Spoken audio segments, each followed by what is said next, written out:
was going to do a little teaser before I started the video. I'm going to get that right one of these days. I swear to God, I'm going to get it right. What's up, Jason? Deep Thought Rojas. How's it going, man? I'm all right, Spins. How are you? I'm good. I'm good. Always happy to be hanging out. My life is so boring unless I have a couple lights shining in my face with a camera, and then I come to life somehow. I don't know what it is. So what's up, everybody? Welcome, welcome. What is shaking? It is good to have you all here. Wyoming Dave, what's up? Eddie's Physical Media Talk, what is up? You say, hey, Jason. You didn't say, hey, Jasons. It's plural today. We got two Jasons right now, and we are going to be vibing today. We might have some more.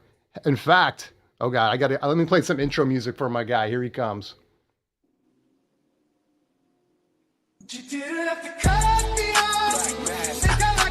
Hello. What's up, Jose? Jose Moreno Ron, what is up? I got caught in the rain, really. That's a song, right? That's a song, yeah? Yeah, it's a song, yeah. But I did. I went to get cigarettes and on the 7-Eleven like 20 minutes before the show, and I got caught, and I sent a text to Jason and Chance, but I'm here. It's 9 minutes late, so that's fine. I'm fine. Hey, that's good, dude. I was expecting worse, so you're all good. All right.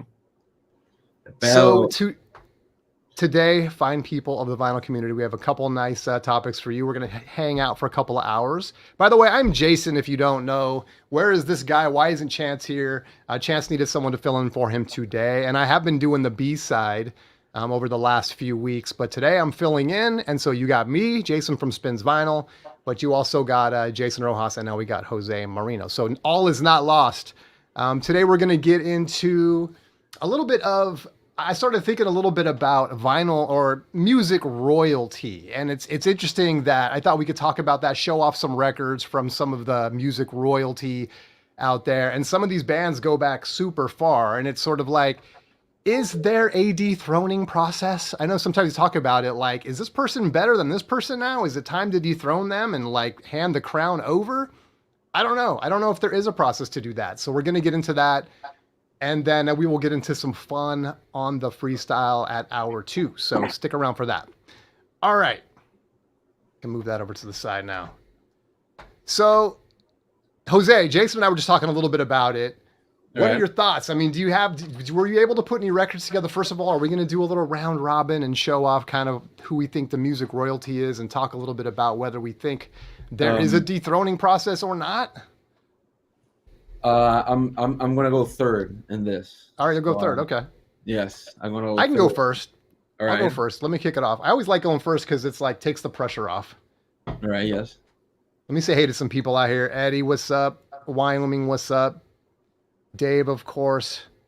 My own devices, huh? Where am I? I know, man. It's another dimension, dude. You're in another, but it's a fun dimension. It's gonna be fun. We already got Full in the Rain, Led Zepp. Catherine is here. What is up, Catherine? Good to see you. Today we got two Jasons. Don't forget when you say what's up to say what's up, Jasons. Otherwise, it's gonna hurt my feelings. All right, so who is the first one? So when I started pulling out records, I started thinking about, different vinyl, or I'm gonna keep saying that, but music royalty. Obviously, you got the king of rock and roll, you got the king of pop, and you got all these different monikers that artists have gotten over the years. And I think one of the first ones, at least for me, and yeah, I'm going to show this, and people, you can always take a step back, but kind of where I'm starting it today is with Frank Sinatra. And here we got Swing Easy, a great piece of vinyl right here on Capitol. And Frankie, of course, I mean, it's interesting that we get these monikers on people and it seems like they're the first ones to do it, and it kind of sticks, right? I mean, Godfather of Soul, obviously, I don't know if anyone's could ever dethrone James Brown, but are there, and with Frank, I mean, it's obvious. I mean, I think he was one of the first people that came out, was doing what he was doing. His voice changed up over the years. He's one of those guys that early on brought his life into the music, similar to like Whitney Houston and different people like that. And again, his voice changed over the years, but he was always hanging right there at the top for 4 or 5 decades. Is it possible? Is it even possible to dethrone this guy? Even if someone comes along later, is there a successor? And I want to get your guys' thoughts on this. Anyone in chat, and also Jason and Jose, is there an easy successor to Frank Sinatra? And Will, is it just a fact that once you're sort of dubbed someone like The Voice, King of Rock and Roll, I mean, do you just keep that forever, or can someone come along and dethrone you at some point? Well, you're just lucky that Sinatra never made a reggae record, you know. Or a dub record. You were just lucky. I think Sinatra was dethroned, and he was dethroned by this guy. Okay. He was dethroned, you know. I mean, and he both had guys slicker that hair than famously Jose. Let's just be honest here. If you look at Big E over here, he's praying. Here, let's do the side by side. There you go. Right. He's like, well, what's going on here? Well, both guys not known for playing really an instrument well, at least. Both guys not really songwriters at all. Both guys just known for their singing voice, right? And their style. Well, I think he had more swagger, right? I think he... Is that by virtue of the fact that he came, a decade and a half later? Or is it just, it's Elvis? I mean, you can't, Well, I think Sinatra's he studied. just not Elvis. He wasn't just like, studying like R&B. Like he also studied, Sinatra, and I think Mario Lanza, if you remember him. Anybody remembers him? I'll just smile and nod. Right. So I mean, all these styles of music, and he definitely, encapsulated all that, Right. Well, and that was the thing too, and I have an Elvis record as well here, and I'm going to take it back even before you. We got the OG original Elvis Presley, and yeah, it's interesting too. Like it takes more than just a voice, right? I mean, it takes having some swag. We all know Sinatra had that.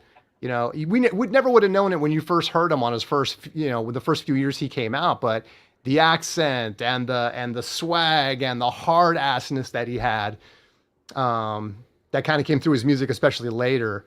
And then with Elvis, yeah, again, it's the whole thing, right? It's the whole package. What say you, Jose? I think that especially for the two artists you're talking about, the transition between the 50s and 60s was insane for them.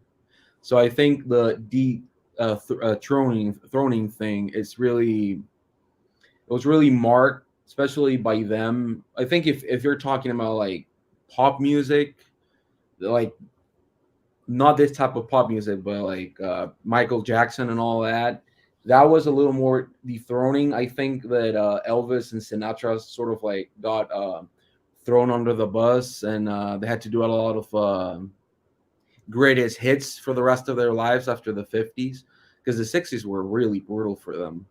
So both of them, I mean, Elvis did a bunch of movies in the 60s. He did that weird psychedelic song in one of those movies. Sinatra did Watertown, which I really love a lot. But I don't know. I don't know if they got really dethroned. I would say that they got like just, I don't know. Even you can even say like, because you have the point that they didn't make the music. So a lot of the 60s, even if you get like Bob Dylan, the appeal was that they were actually making music like on their own, and that was like something very rare. Most people were doing like music for someone else, and then you get people like Bob Dylan, which the big appeal was that he composed his own songs, he performed his own songs, and that was something even in folk music, which was like tradition based. It was rare, and I think that if they got dethroned at a certain point, I think it's because the times changed so drastically between the 50s and the 60s. The 50s was like sort of like post-war music. Everything's going to be all right. Sad, depressing, sometimes big band things. And in the 60s, everything was completely like we're all on the brink of war again, and psychedelics, and a bunch of bands just playing at houses, which was not a thing per se in the 50s. Is Yeah. that a good answer? No, that's interesting. I wonder when it comes to like, and you're right. I mean, I think about, it was a big deal with the Beatles that, they played all their own instruments and wrote their own music as, later on, especially. I just wonder how much the public cares who writes the music or even the media, at least at that time. Like, did that contribute to them? Like, was the average person thinking like, oh, yeah, the Beatles are writing their own music and Bob Dylan's writing their own music? I know it's kind of a deep for those that follow closely and value something like that, but it seems like the average public was just like, oh, whatever, it's great music, I can dance to it or whatever, or I can vibe with it.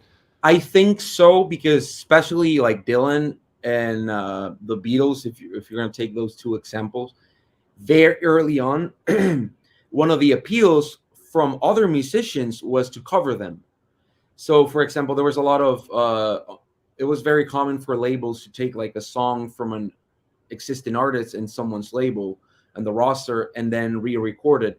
So, for example, Bob Dylan became someone that everyone was covering in the 60s. So everybody knew who was the original artist. And because he came from folk music, which again was folk tradition, right? That's what that stands for.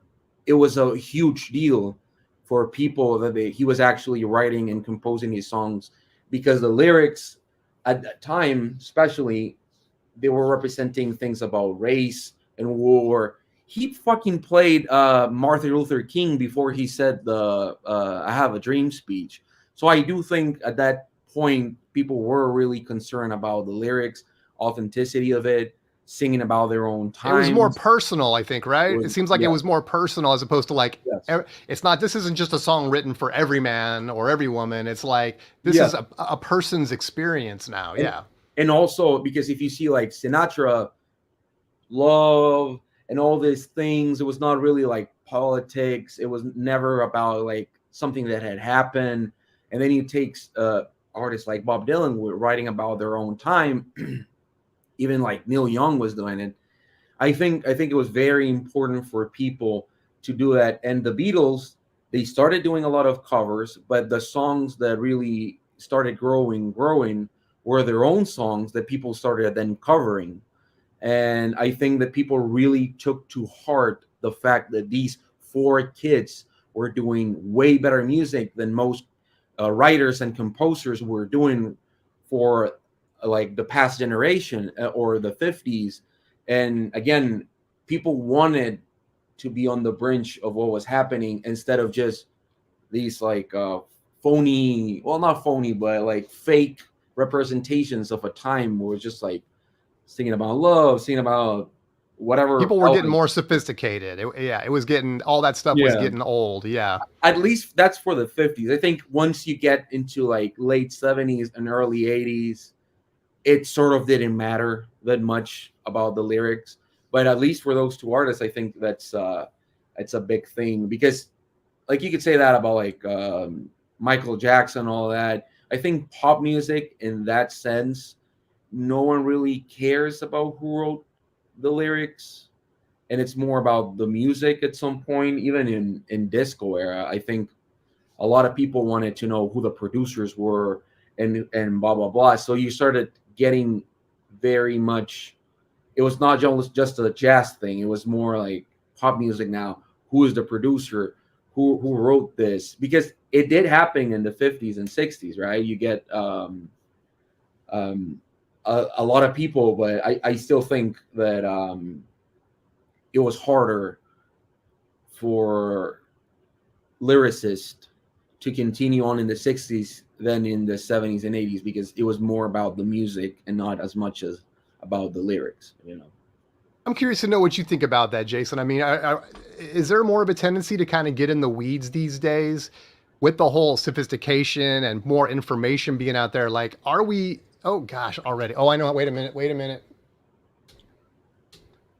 So sorry. Okay. Yeah, are we in the weeds about that stuff? I mean, and how much does that stuff? It matters to kooks like us, but to the average person, I mean, are they that deep in the weeds, and does that matter on like a cultural level?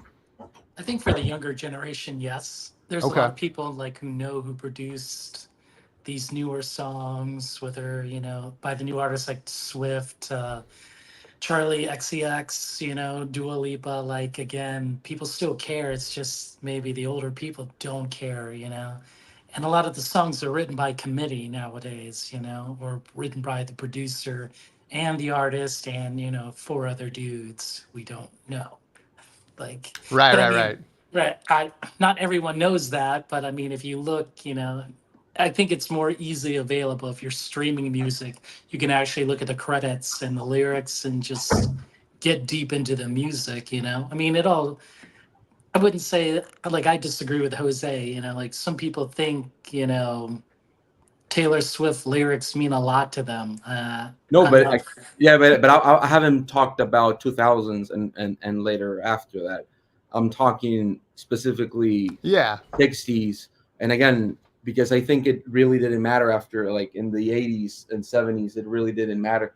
Of course, it mattered to some people, but it was not like a representation. Also, you have to remember the fact that 30s, 40s, 50s music was a novelty. It was basically, can you reproduce sound out of this shellac? And it had to be beautiful because it had to be worth your time. It had to be like, actually, let's play it, and oh my god, it's sound coming out of this shit. And they wanted to get opera and classical music, something marvelous, right? And the thing was that they were getting a lot of great singers, and they were recording artists from around the world. And you have like people like Belafonte, which I think it's on the same level as Sinatra in terms of like chops in the singing.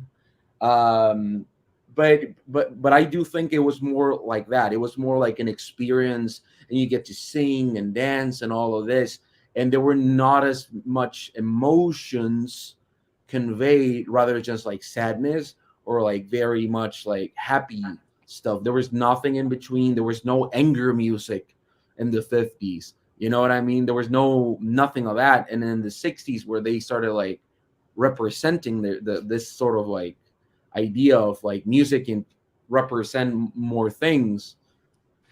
It was something. Jose, you didn't get mad. You didn't get angry when you heard "Love Me Tender." Yeah, jeez. Come on now.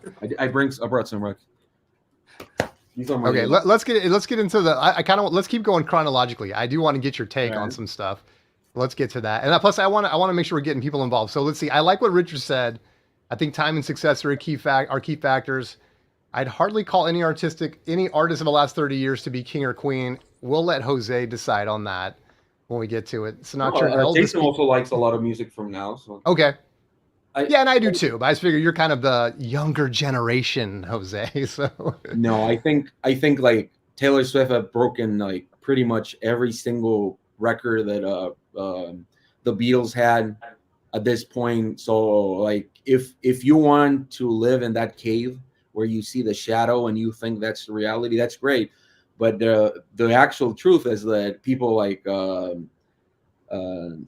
like everyone in One Direction, Harry Styles did it, Taylor Swift did it. All these people are doing it in pop music way more than the Beatles were doing it. So I think that it's okay to still like the music you used to like 30 years ago. But 30 years ago, you talk about the 90s. It's like Nirvana was 30 years ago. Like how can you even say shit like that? It's like there was a lot of things going on that are still like moving on. It just time passes us by sometimes, I guess, you know. Yeah. Yep. Dreamscape says same is true today of Fab Four. Their ideas are passing away. It is funny how things kind of go in waves. Like I remember, I mean, now it's been like 20 years or whatever, but it's like, man, the Beatles just came back with a vengeance And I think "Free as a" is it "Free as a Bird"? Is that the one that they did that John Lennon wrote that they completed late? Anthology, And that's around that time and stuff. Yeah, and it was like, man, they just took off, and like young people were like into the Beatles again. That happens a lot. Yeah, and even Sinatra, even some people, they just, I don't know, they kind of dig through the crates and they find this stuff and they play it, and it's like it's just evergreen in a way. It's why it's so good. It's why these people have been crowned, or considered royalty. Let's see. Da, da, da, da. I'm also of the belief, because the Vinyl Dreamscape is saying what's the everlasting impact on it.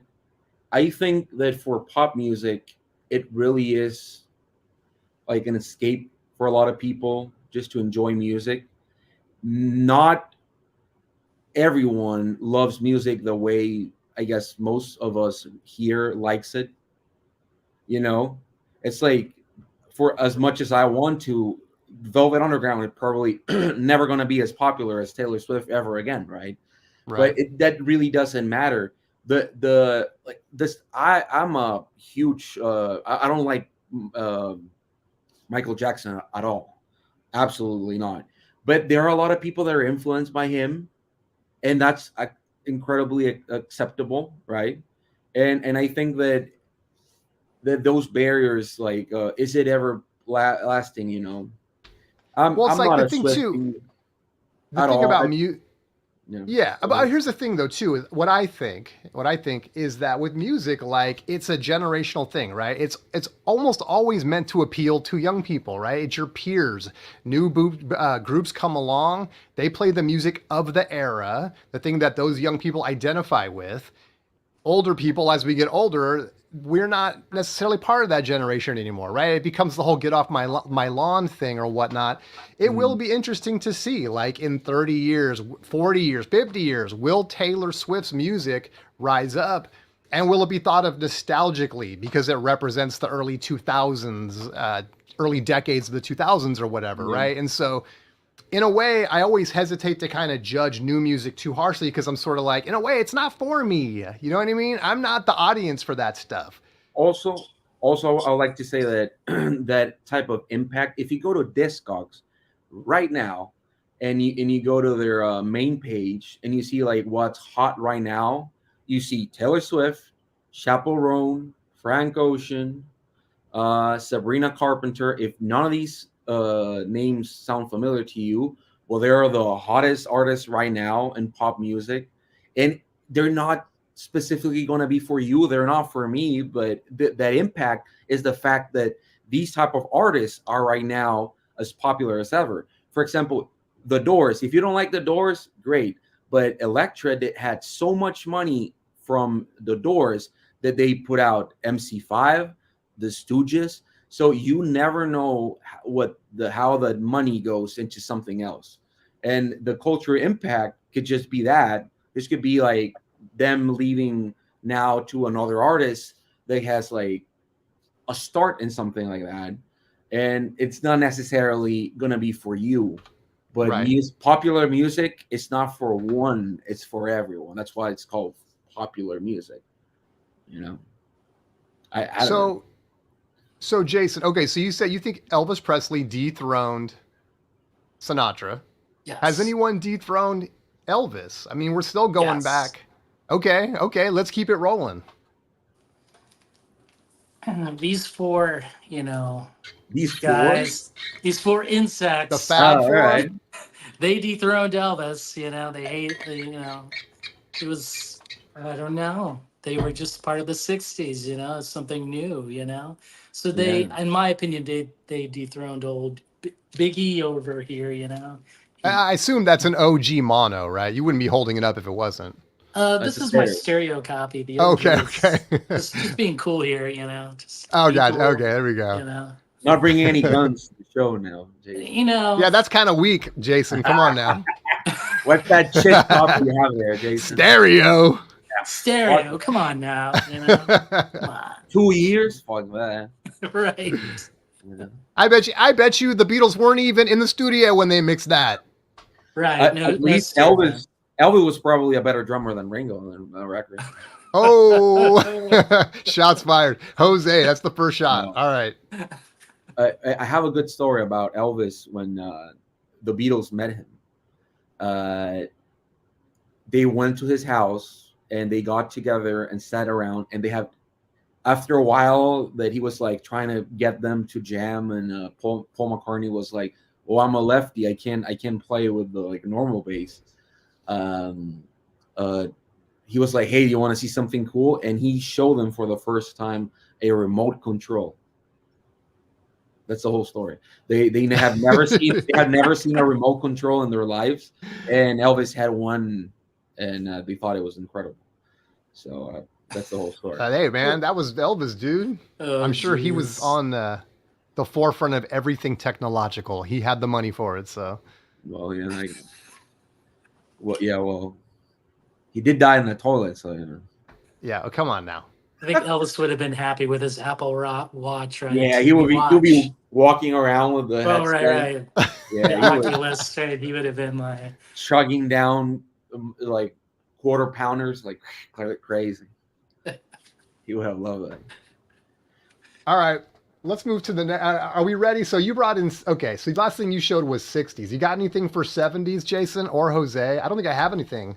I do have something, actually. I do have something. Right. And he was a guy that wasn't like on any of the lists, but I thought, man, this guy's such a pioneer.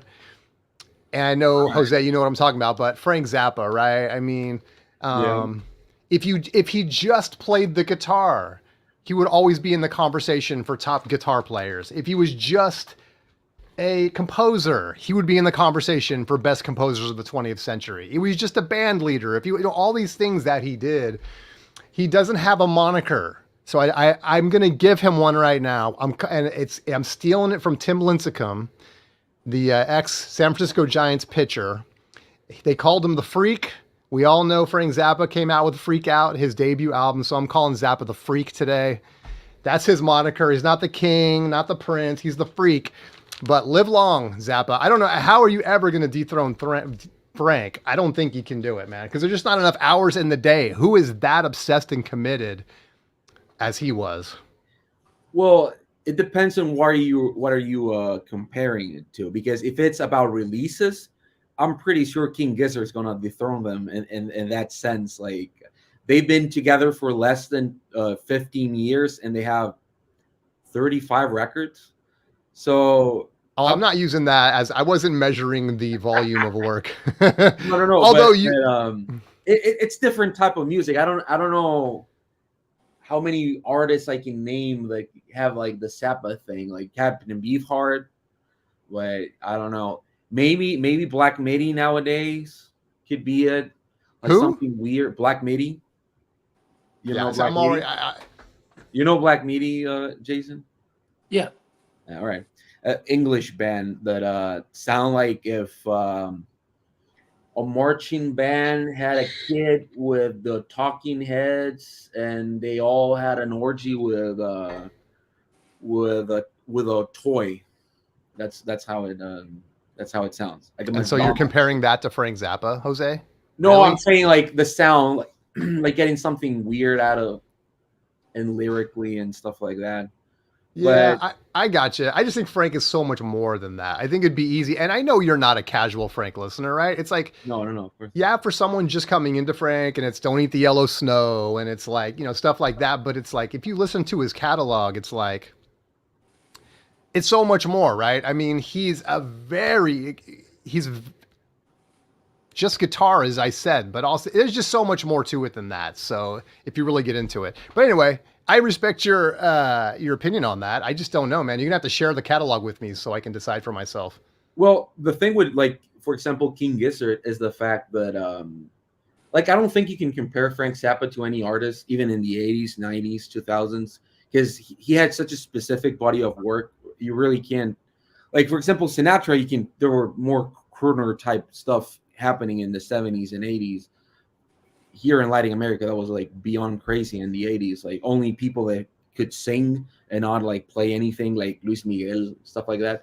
But for Frank Zappa, I put King Gizzard in the veins, because They have everything, man. They have very lo-fi music. They have spoken word records. They have microtonal music. They have metal records, jazz records, folk records. They have concept albums. So the experimentation within the music, I would put it at a level that they are really. And the other thing is that they're not a jam band. King Gizzard really knows their songs, that they don't really improvise when they're doing it live. Frank Zappa wrote everything down. He would even like wrote parts just like thinking about it, like, oh, this is going to be horrible for Ruth when she has to play it, or when the drummer has to do it. So I'm not putting it. You mean Terry Bozzio? Yeah. I don't think I'm putting on the same level. Okay. But I think King Gizzard, it's doing that sort of thing where like everyone that listens to them knows that the next record is going to be very different. They've done electronic records again. They've done metal, a lot of microtonal music, which has been praised like over in countries that actually have their culture, like microtonal music. And I think that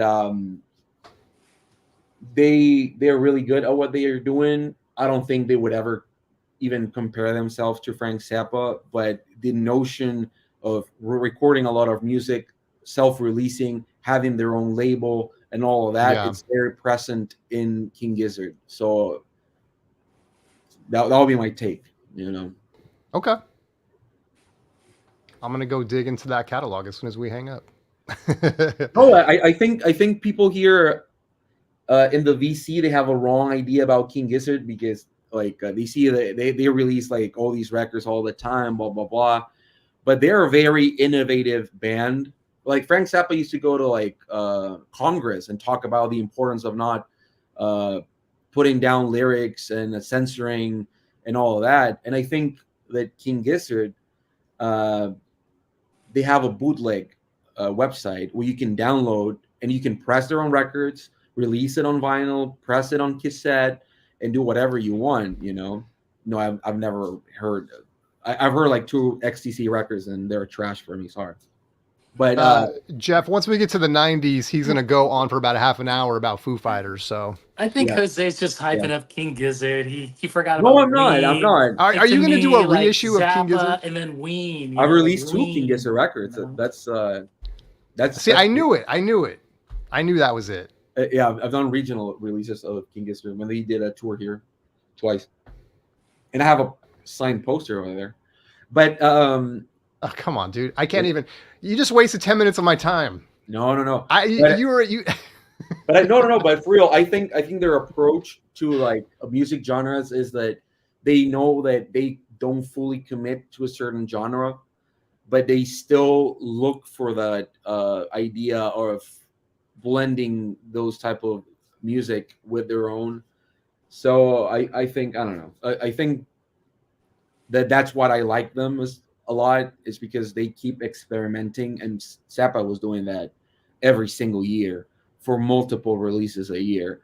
And I like that. I like the fact that people that really love Frank Zappa, they like their classical stuff. They like the rocker side. They like their orchestral stuff, their electronic stuff that he won a fucking Grammy for. So you even got right behind your head. I see it looks very similar to a Zappa SG right behind you. Yeah. I have to get that guitar fixed. Yes. No, I'm not high.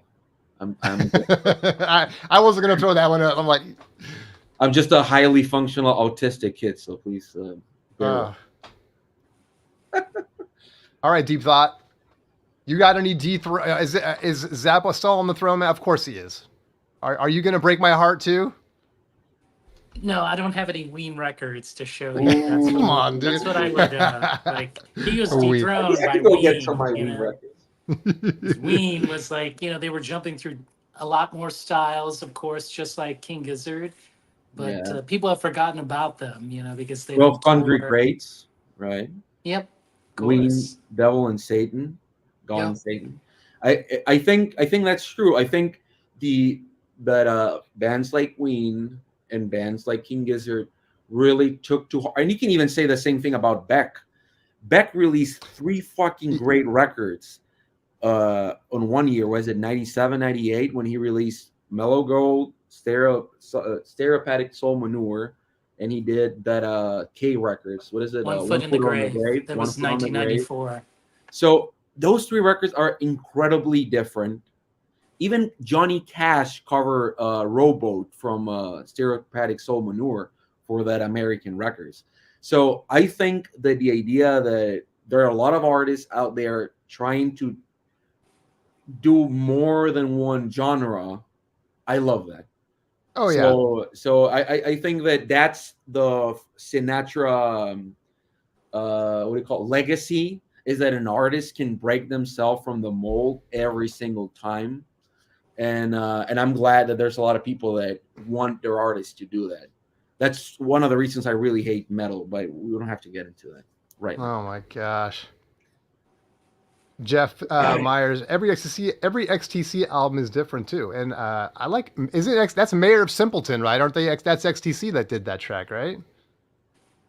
No, Beck has never been a member of Scientology. His father is the guy that wrote the symphonies for the Scientology church, and he still works there. But Beck himself has not been part of the Scientology.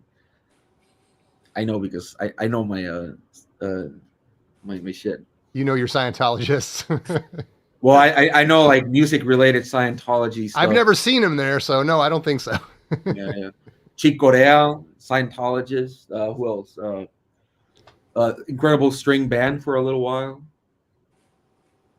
There's some good Scientology bands, by the way. Jose, are you a? Go ahead. I'll just say, is Beefheart greater than Zappa? Are you going to tell me that too? The same as Jeff is saying? Yeah. I love Captain. You have no idea how much I love Frank Zappa. You have no idea how much I love him. But Beefheart for me. Beefheart's best album is on a Frank Zappa album called Bongo Fury. There you go. No. Disagree. That's disagree. That's See, that's why I'm just the host, because I what do I know? Everyone knows. It's safe. No, Eddie, I love doom metal. Wait. I want to say that I like doom metal a lot, but my problem sometimes with mainstream metal is that every song has to be like fucking rocking all the fucking time. And even bands like Black Sabbath, the beauty was that they had a ballad and they had a orchestrated song in the middle, acoustic guitar, embryo, right? Stuff like that, FX to the on volume 4.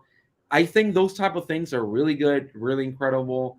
But sometimes in metal, they're like, dun. You could put like every single song in the record and they all start like, dun.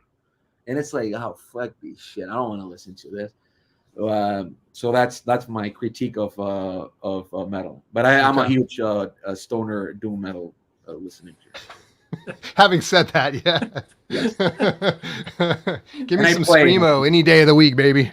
Yes. All right. Who else? Did we cover the 70s?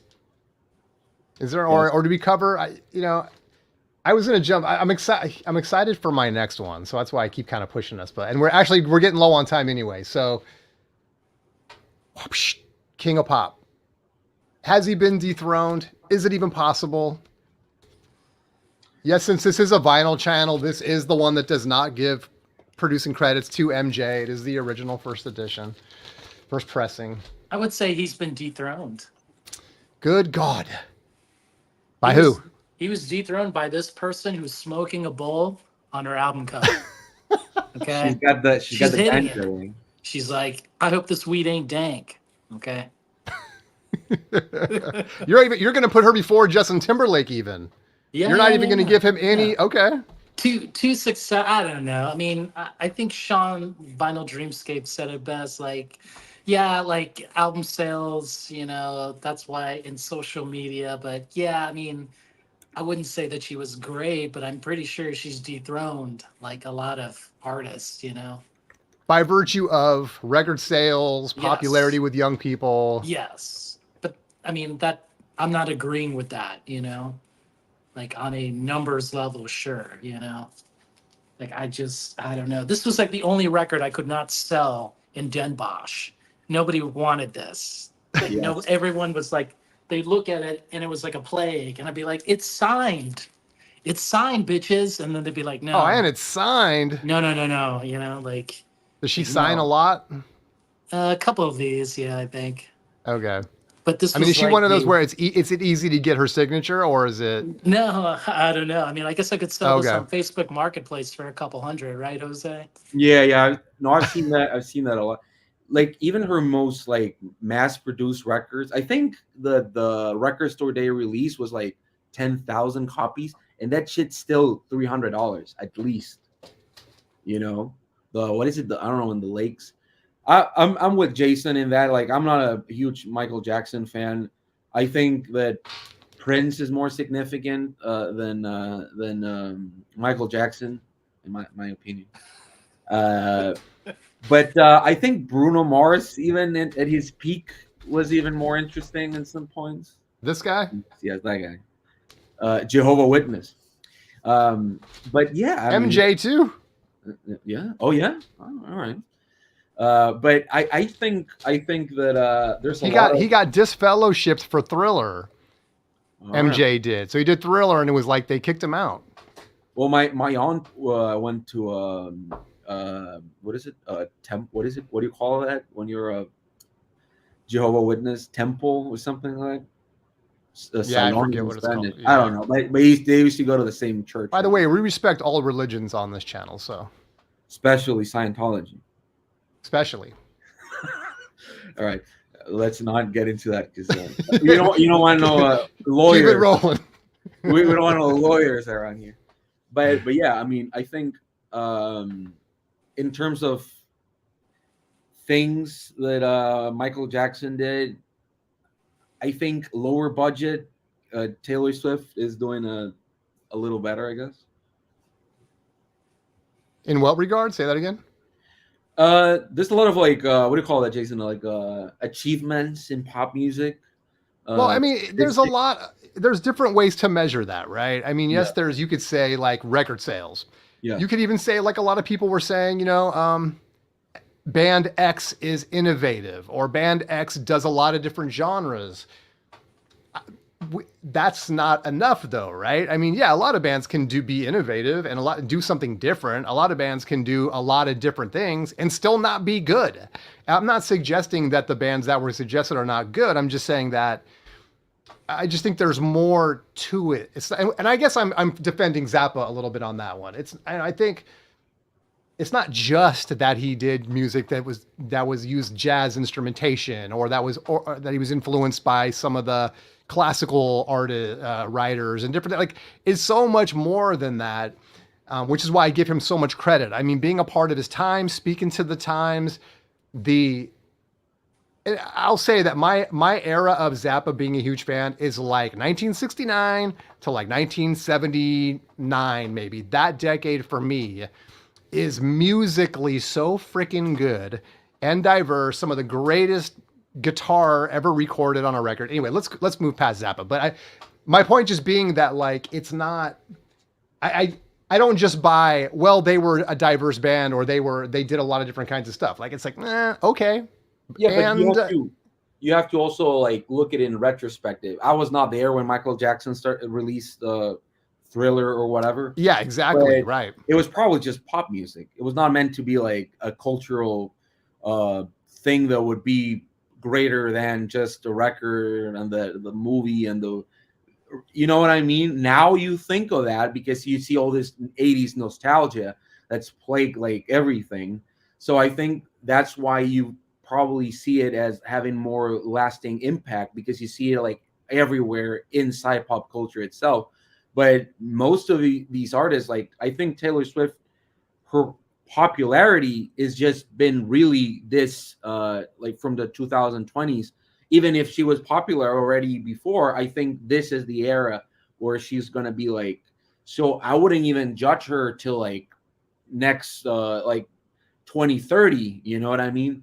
Because I think that the impact has also to do with second market, which she already has it, and it has to also do with that nostalgia factor. Then when in 10 years and we start getting movies about the 20s, right? The 2020s, it's going to be, again, a factor that you're going to be including, because I think that's a factor you have to realize.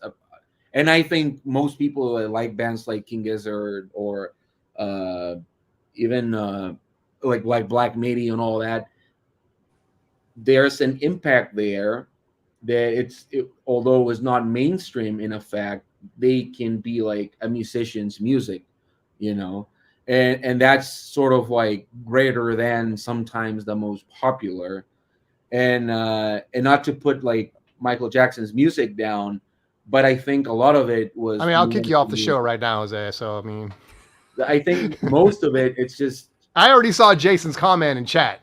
Yes. He had a chimp. Yeah. He had a chimp, of course. He lived in Neverland Ranch, of course. Well, like me, myself, and my vinyl says Michael Jackson was the most famous person in the world at the time. Taylor Swift might be the most popular person currently. And so much of it kind of goes back to what I was saying, too, about like your age. It's like I was like, I think around 11 or 12 when Thriller came out. I was also a little kid when Star Wars came out. It's very difficult to explain to people like the kind of like global impact those sorts of things had. People can scoff at it now. Or if a young person watches Star Wars for the first time now and goes, oh my God, my life has changed. The world is way different. Like back then when Star Wars first came into the world, like we lived, it was like there was a line in the sand, man. The world was one way before that. It was another way after that. And Thriller was kind of like that thing too, man, where you could turn on MTV and Thriller was on every hour on the hour, the music video, and it was ubiquitous. And we didn't have all the drama that came later. And so, yeah, for young people, it was so big. And the other thing I was thinking about too, before we started this discussion now, and we got to wrap up here in a few, and I'll let you guys finish. But is that shit? My big finale with, damn it!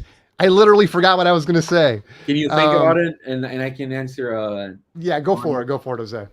I think the overall impact of Taylor Swift and like artists like Billie Eilish is that they are self-produced the most part.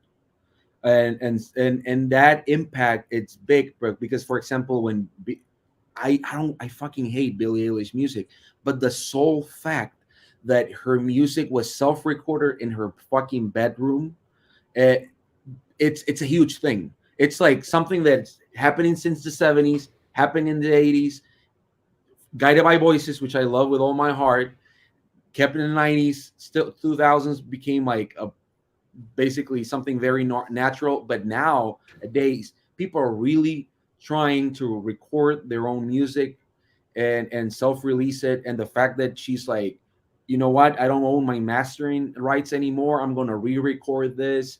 And it has made the industry change in the fact that now even what do you call that,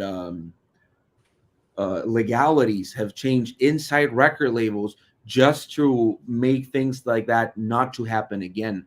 So the overall impact of someone like Taylor Swift is the fact that they're more calmer. Yes, the music is more plain and it's about love and blah, blah, blah. And you can say whatever, but there's always going to be music that happens like that. It's going to be like, this is more calmer. And there's a lot of people that, of course, like it. So the cultural impact of it is just the fact that people are now more aware of it and they're actually buying the records. And even the way that records are being pressed now in pop music, it's such an industry standard to get more than one cover, alternative covers, right? Get bonus tracks in everything, release the CD that it's signed, release the vinyl that's a black vinyl, whatever, that is signed, things like that. Target exclusives, Walmart exclusives, which used to be very popular, but they are now like everywhere. It's like they have to do it. So the cultural impact is just basically that, a little bit of the old, what do you call that, capitalistic world, but and that kind of goes back to what I was saying, what our topic last week, which was like, are we in a not dead wax, but I kept saying dead wax last week. I meant to say junk wax era. Mm-hmm. is, and we never really got to it last week, but which is like in sports cards and even in like comic books during the 90s, there was just massive flood to market with all this product. And I was kind of equating where we are now with vinyl.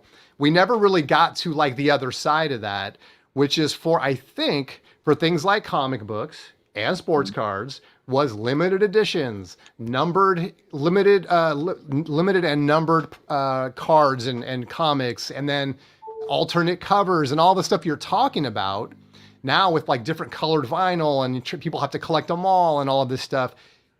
And it's too late now because we talked about it last week, but it's like my thing is that sort of in response in the same way that and in those other categories, which I'm calling comics and sports cards, it uplifted those categories which were dead in the water. And grading.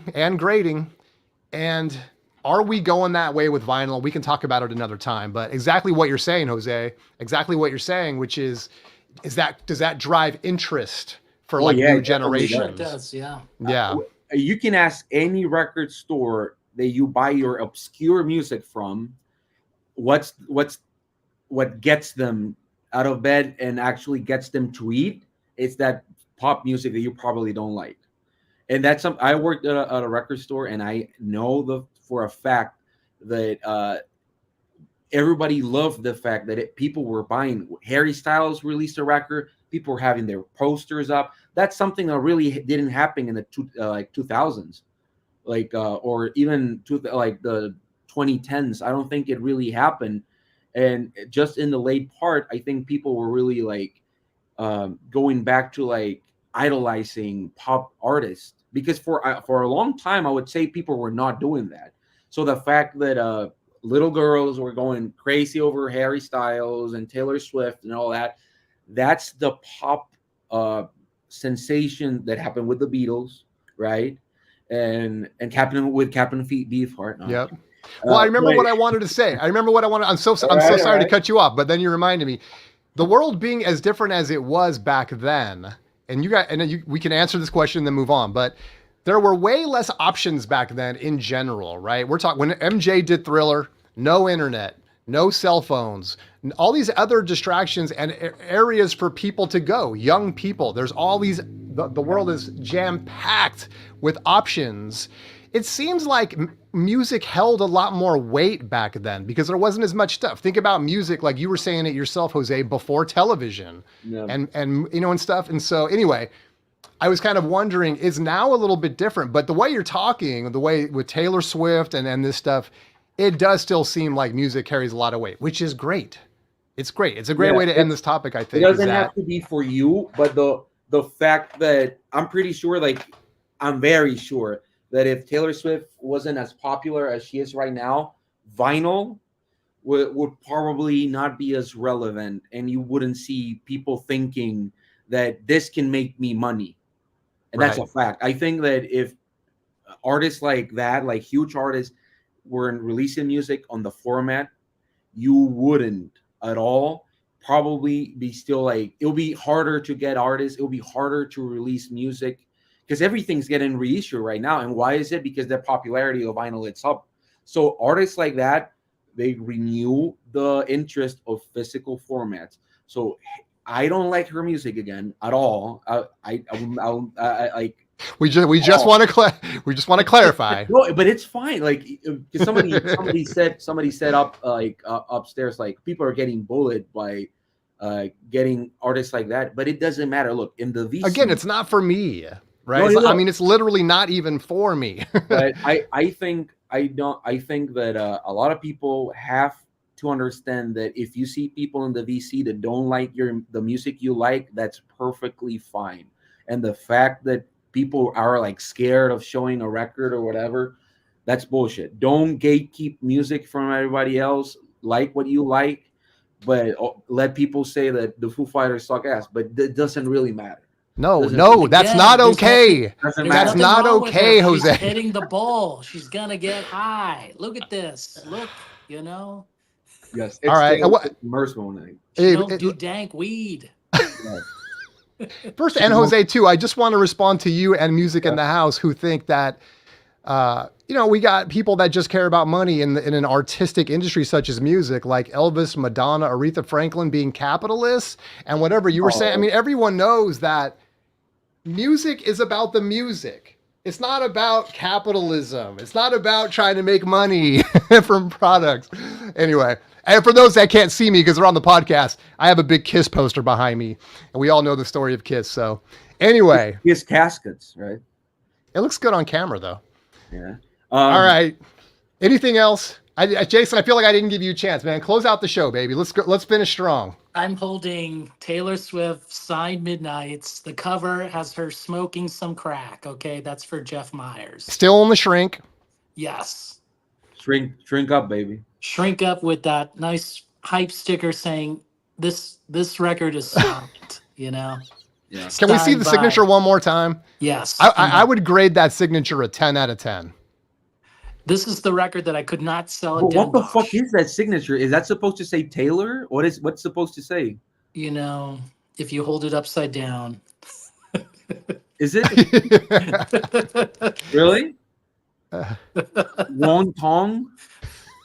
I just remember at Den Bosch, I'd be like, okay, how about this record? And people were like, no. It's like consistent. You must have been in the wrong crowd. No. I was like, wow, what the hell? Also, again, like I said before, if a label doesn't get money from the artists they think they're going to get money, none of the artists that we love that are probably like downstairs waiting to get scraps of money would get a single dime. So let people support the big artists, and labels are going to have money for all these other artists that will probably prevail longer in time, that won't be in dollar bins in 30 years, but let them cook, right? Let them cook. That's my millennial take on this shit. Let them cook.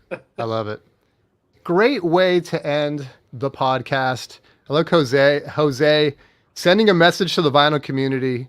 We all have our stuff. We should all be proud of what we listen to, and don't worry about what other people think, man. That's right. Who cares? Love what you love. Right. As long as it show his Rodney Dangerfield records, his Adam Sandler records, Yes, I have 2 or 3 Adam Sandler records. Adam Sandler, Rodney Dangerfield. I know I've seen Hulk Hogan in the house on occasion, so yeah. Or Rowdy, whoever it was. Yeah. All right, you guys. We're gonna wrap up the podcast. We're gonna head on over to the other studio where we have the freestyle. Thanks for everybody for joining. We appreciate you guys. And we'll see you guys next time. Thanks, Jose and Jason Deep Thought, for joining today. Appreciate you guys. Bye. Thank you. Let me switch over there we go. Boom. Freestyle. I forgot to play this. I'll play it now. That was what we talked about. Dethroned. All right. So now we want to get into the freestyle. And I don't know if there's supposed to be rules to this, guys. I know I always line stuff up because I'm afraid of like dead air. I don't know just how, how free it's supposed to be, but I do have some topics. Okay. More games. I think it's fun. And you guys get involved. I might move to the other room because no, I'll stay here. Ooh, I like this. I'm going to leave this up for the whole show. Jeff says, love you guys. Thank you, Jeff. We love you too. Appreciate you.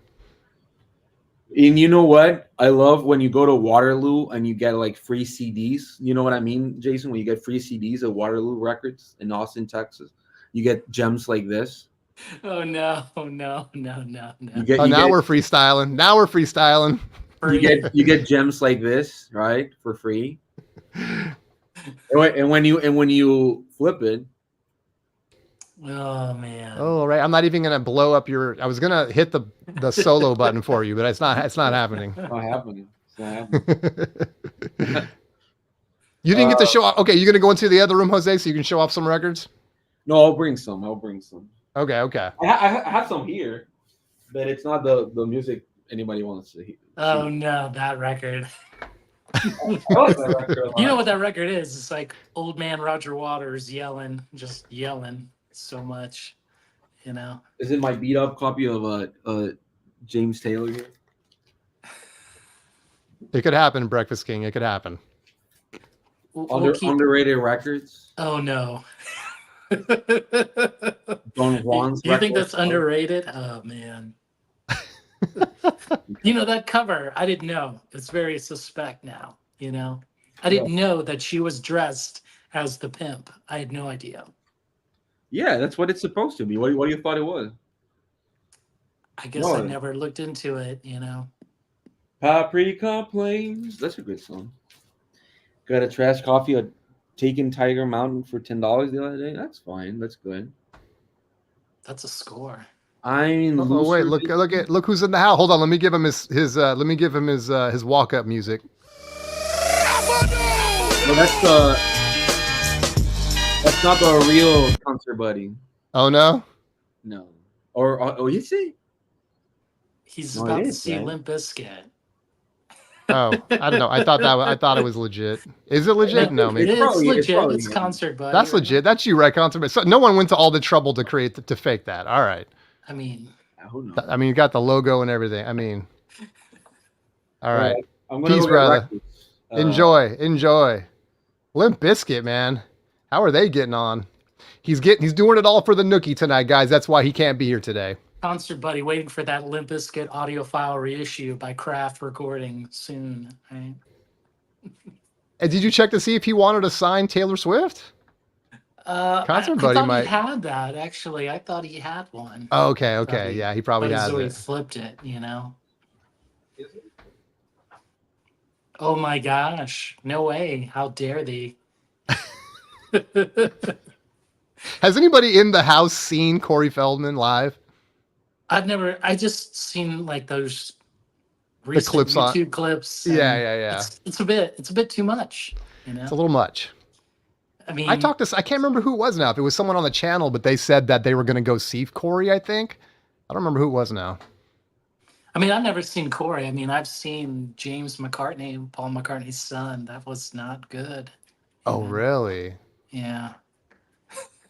I did not know about that one.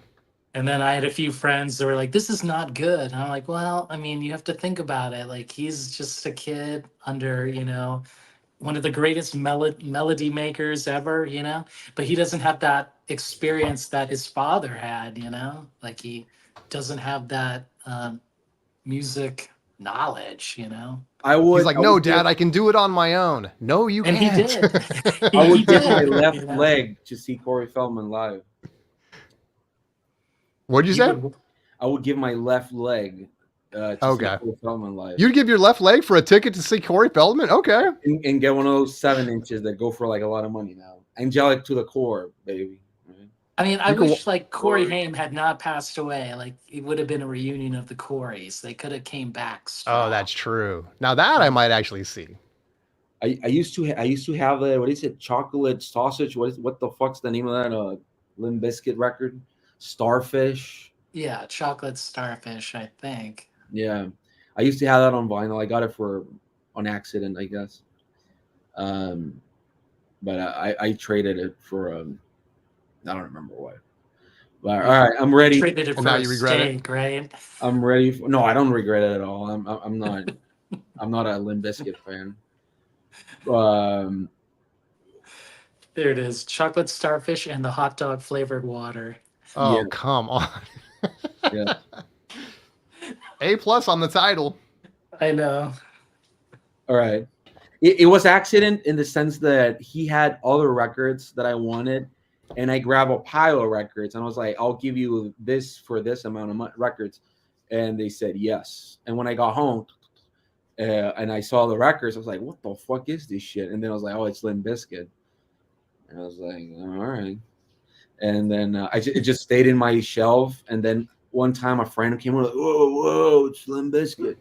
And they would put it on, and I immediately wanted to leave my own house. So, you know. That must have been pretty bad. Yes. All right, I'm ready to play that game we wanted to play. You ready? Okay. How about a little... honestly, I think this was... I don't know. You tell me, Jason, but I'm giving him credit for this. I'm giving him full credit for a little... Just the...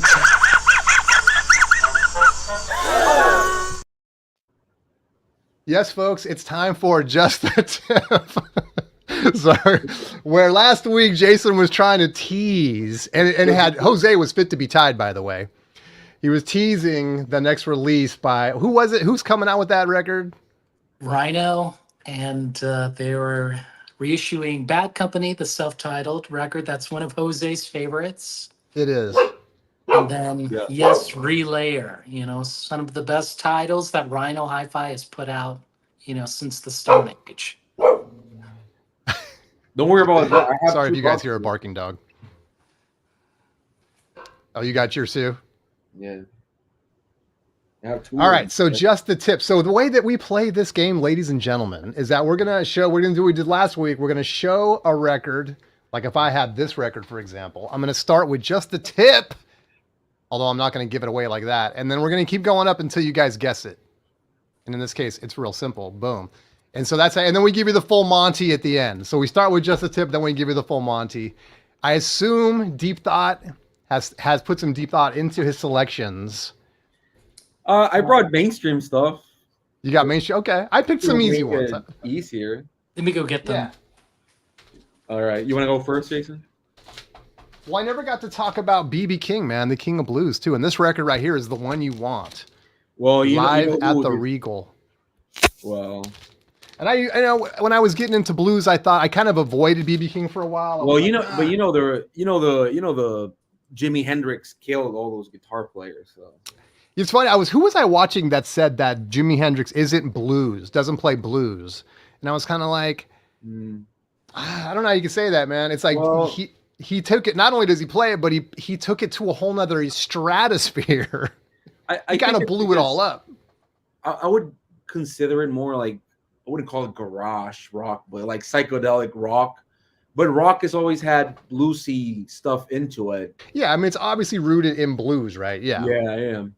So even more specifically, that era of rock was very bluesy. So I wouldn't necessarily call him blues, but it's like embedded in that 60s rock. The blues was very present.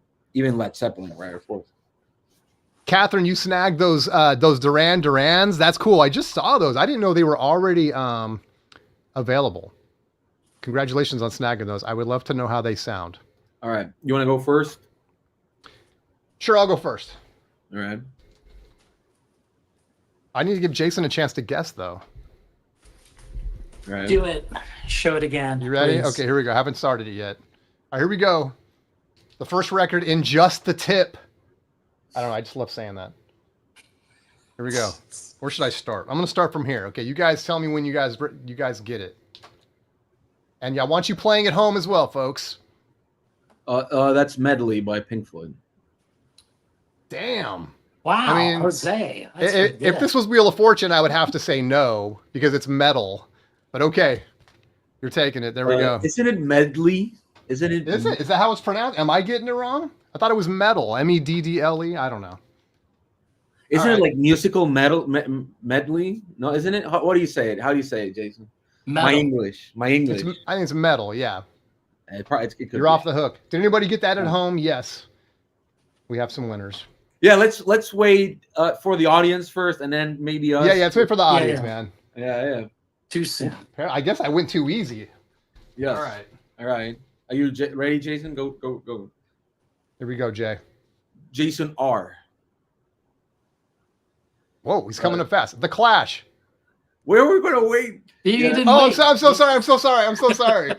Damn it. I got excited, man. I knew it, but I didn't stream it. I was like, you gotta wait. You gotta wait. I'm pumping the fist. I don't care. Right. I got one. All right. I'll slow my roll. All right, I'll do it, and we can wait. Like, gets delay. Go slower, Jason. You had we just want the tip. Tease. Give us a tease. Give us a tease. I was trying. Yeah. Here's mine. Mine's more. All right. Okay. Go slow. Here we go. There it is. I'm not gonna say anything. That's terrible. You're gonna take it out of the plastic. You want anybody in the peanut gallery know this? Yeah, maybe. Name that tip, Russell said. Okay. You can see the color there. Jeff Myers it's Taylor Swift. No. Caesar is. Okay, we got it's one John guess Lennon. for Taylor Swift. John Lennon. I'll put it. It's not King Gizzard. King Gizzard. It's not King Gizzard. Is it a yacht rock album? It's not. I'm pulling it way above now. Make him big. Okay. So me, myself. They want the I full Monty? Oh, make Yeah. it. Okay, so sorry. Let me do that. I think no one. Hold on. Don't go any further. Here we go. There we go. Right? This. Do you guys actually know it? People are not. I don't think they're. Has anyone guessed yet? Don't say what it is, but has anyone guessed correctly? Big K is Foo No. Fighters. We got Foo Fighters. This is almost it's half the fucking Jeff record. We K. got Myers, Beatles. Robert, Oh, I think I know what that is. I'm not going to say what it is. Robert All right, Wyatt. all right. One of our Somebody- regulars just did a video on this, right? I Somebody think just said it. The Catherine is Smiths. funny here and Should now. I just Beatles. reveal it now? Dana said the Smiths. That's Kimbo my says- guess as well. Kimbo is saying it's the Smiths. There it is. It is. Oh man. The Queen is alive and well. Nah, she died like less. Right? All right, is it my turn? Yes. Yeah.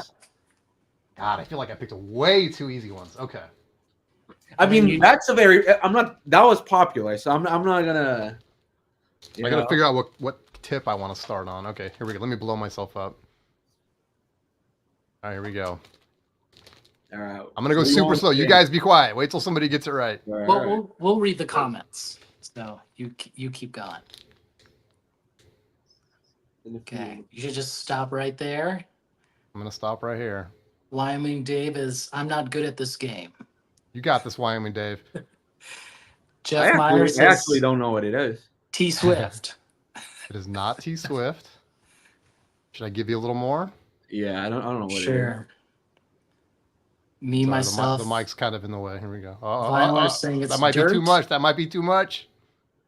I don't know what it is. It's Is not that a Iron cat? Maiden. These are saying. Oh, I know what it is now. I know what it is now. All right, I'm going to stop right there. Should Not I Crowded say it? House. Should we wait? Should I say You guys it? got this. You guys got this. A little Should I- more, a little more. Should I say it? No, don't say it. Don't say it. All right. Jeffrey Not Myers Japan. is saying it's Japan. Oh, All right. Wyoming Dave. We have a winner. Was that your guess, Jose? Yeah. It was Pet Sounds. Boom. That sounds. Get Not it- medley. Is it medley or metal? I don't know.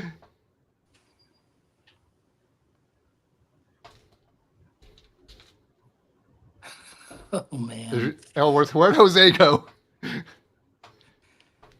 He's probably comes- looking for some records. you know. Okay. Oh man. How long do you need, Jose? Oh, there's the I'm dog. here. Well, Hold on. My Let me dog give you the is theme cold. song. My dog. He's back. Dogs are cold here. Thank you, Elliot. I think so too. That's what we're going for. All right. Jason, you're next. Jason R. Are you ready? Yeah, So we're you have to just make me waiting big. on you, Jose. Let's All get right. it. Okay, Here you comes have the to tip. make me Oh, go, big, I go. think. God, slow down. So I think Jose knows this one. All right. So far, I just see a black corner. I know, think so far I see lots of wear. Is that shelfware I'm looking at? You have to make me bigger, right? Oh, Yeah. sorry. Let me get you bigger. Here we go. Boom. Okay. Okay. Let's see what we got. That could be like 3 records. I'm thinking of. Go ahead. And you need to read the comments at least. And yes, Wyoming Dave, you're right. That was Oh, but somebody I I used to can't know. say it. I'm supposed to not guess it, right? We got a Sticky Fingers, one guess. Mm. Taylor Swift, Tracy Chapman. We got Mary Chain, Jesus and. We got Oh, Public come Image, on. Blue That's Jeans all and it was. Moonbeams, That's all it was. Amnesiac. Lots of guesses. Wow, that's a really good guess. Keep going. I already saw what it was, so I already have my answer locked in. Okay. Miles Davis, someone said. That is right. Oh, This that's what I was is- thinking. Right. I mean, randomly fucked up which one it was, but This is the record that Jose gave me. Miles Davis, Sketches of Spain. it's a little beat up. But it's the first mono, whatever. Oh, really? That's nice. Yeah. Oh yeah. Yeah, it was owned by Jorge Siman, which was one of the richer motherfuckers in El Salvador. So a little bit of Ooh, you got some pedigree there. yes. All right. I Very good. I brought one that's very very famous. So again, I'm not gonna. It's all good. I think we've all, yeah. It's got to be guessable. So yeah, just go slow. All right. That's it. That's all I'm gonna show. Oh, he's okay. It should be easy. It should be really easy. Dana said no jazz. This is not jazz. No chance. Yes. I'm not guessing jazz. Yes. Elliot Cruz is saying it's rumors. All right. Somebody. I think even I know that that's not a rumor. BK and Kimbo are saying satanic majesties. Oh, all over it. Yeah, that's what it is. Well done. Yeah, the lenticular version as well. We're not bringing any junk around here. Gatefolded. Yes. I also have this here for whatever reason. Jeff still. Taylor Swift. It's a good guess. Anybody here has ever used this at all? It's for like I've the never shirt. seen the inner of Metamorphosis. It's weird. Don't know what that is. It's a iron thing from Metamorphosis by Stone. Oh, it's like make a t-shirt or something? Yeah, you make a t-shirt out of it. All right.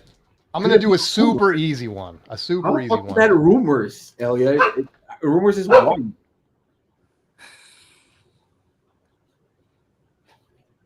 All right. Sorry. Conversation. My dog's chilling with me. I got the front door right there. And if she hears the slightest noise outside, she loses her stuff. So my apologies. That happens to me. All right, here we go. Oh, God. Let me blow it up. I got to figure out what corner I want to start on. All right, let's start here. Here we go. All right. Let me slide this over. All right. It could be smell the glove. Best Spinal Tap record ever. Right. Oh, I wish I had that. It could be. I already saw it. I think I already gave away too much. Yeah, I think you showed too much. Kimbo is I'll keep it right there. Rush 21, right there. 12. Rush 21, 12. Yeah, it's not 21-12. Believe it or not, it's not Back in Black. It was for a minute though. Those are good guesses because it actually looked like that when I first pulled it out. But say the title of the record if you know it, because the artist, it's like I guess. All right, somebody already guessed it. Yeah. Somebody already. Dang, Wyoming Dave, dude, 2 for 2 on my records. He said that he was bad at this. Yeah, I know. He's killing it. All right. So what's up, Jason R? All right, deep thought. Let's get it. Oh, you want one more? Yeah. Yeah, let's keep it rolling. All right. I got 2 more. Yeah, I have 2 more. Okay. Oh man. All right. Here we go. Whoa! Once again, slow it down. No. Here we go. We got a border. Let me know if you want me to keep going up. No. Keep it right there for a second. Give people a chance to type in. Somebody said Lil Bow Wow. Bow wow wow. That's hilarious. Lil Bow Not Wow. Lil Bow. Did someone say Lil Bow Wow Wow? Okay, we got another guess of Taylor. Taylor's way. You got to show a Taylor at some point, Jason, because No, I think if Jeff's going to be right just by default at some point. I'll go up a Gia little bit Monster. more. Oh boy. Eek. Look at that. All right. Big Bow Wow. I'm showing the corner of a record. I'm moving it up slowly. Oh boy. Here we go. Look at that. Okay. You Just the guys got this. tip, distracted by the hat. Good job. I know what it is. Oh, I know what man, it is. I people know what are it is. Stumped on this one. I already know. Fugazi. Oh, okay. Jose's got it. Yeah, He thinks. I know what it is. We got Fugazi. Can I say what it is? No. Well, Keep going up. keep going up. Ever so slightly. It says it on the fucking thing. Bobcat? Caesar's right. Carol It is- King, someone said. Bob Caesar is Dylan, right. someone It's said. Desire. Bob Dylan. It's Desire. It's Desire. Cesar killing it. Boom. Desire. You knew that, Jose? Your eyes are like a man. Oh man, Bob Dylan's just been dethroned, ladies and gentlemen. Yes. All right, I'm gonna go with one that's harder. All right. All right. I know. I feel like I need to pull out. Okay, hold that. Well, don't go too far. Wait for Jason to come back. All right. I can see it. Okay.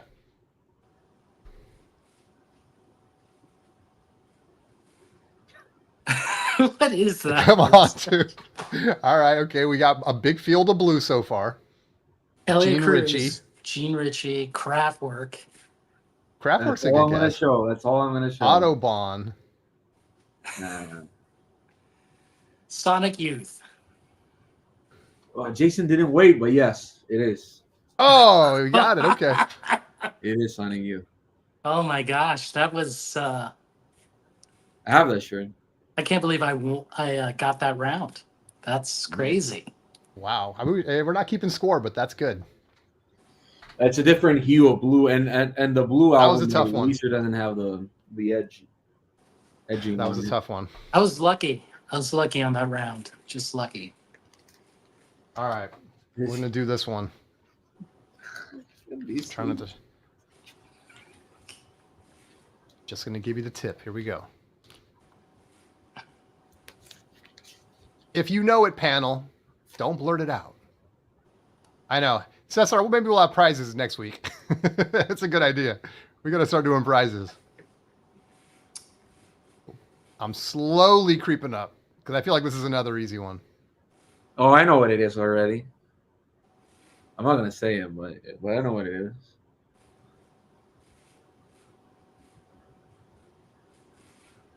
Giving you guys a chance to type it in. Nobody knows. I don't see any. No one knows. No one knows. People are confused. Physical graffiti. Kimbo. Yeah, he said it. Boom. Nailed it. Wow. That's actually amazing. Nailed it. That was really, really good. Boom. No prize, but you get to go back to work tomorrow and tell everyone that you got it. All right. All right. Last one for Jason. You got one more, Jason? Do Or I you have want one to more? come up with one more? No. Unless you want to give me 1 minute. Yeah, I can do it. Yeah, I go can ahead. do it. Jose, you can go, Jose, and we'll give we'll give him 1 minute. Let's give him 1 minute. I can go and then he can go. It's this. Well, but then he's not. I guess, but people are always guessing first. So there he is. Okay, So I'm here it ready. is. We Let's can get do it. this. Who's up? Who's up? I can do it. All right, here we go. This one, it's a little harder, I guess. It's not. I shouldn't have picked this record because it's supposed to be easy, I guess. Okay, we have one guess for Taylor Swift. Michael got Fremer, Michael I can Fremer. take a joke. Yep. All right. Oh, Don't we got know. a dono for a prize. Dang. Thank you, Music in the House. Nice.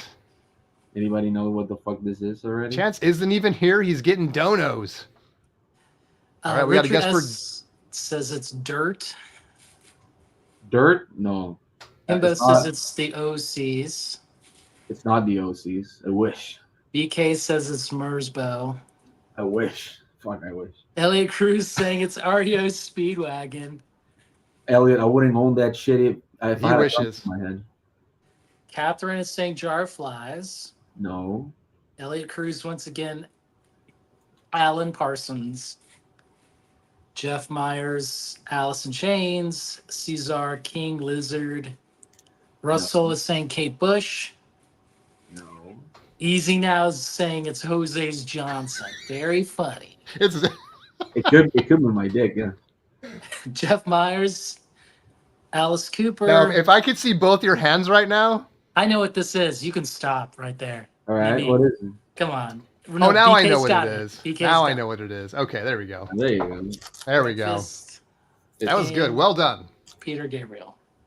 I mean, I should have grabbed another one that was easier, but You started at the right tip. You did. That was good. Yes. It's still a pretty known record, I think. I don't know. No, that was a good one. That was tough. Just tough enough. All right, I'm gonna try to give you a literal tip. All right, I'm gonna give you the literal tip, not the literal tip. Princess Bride OST. I do have it.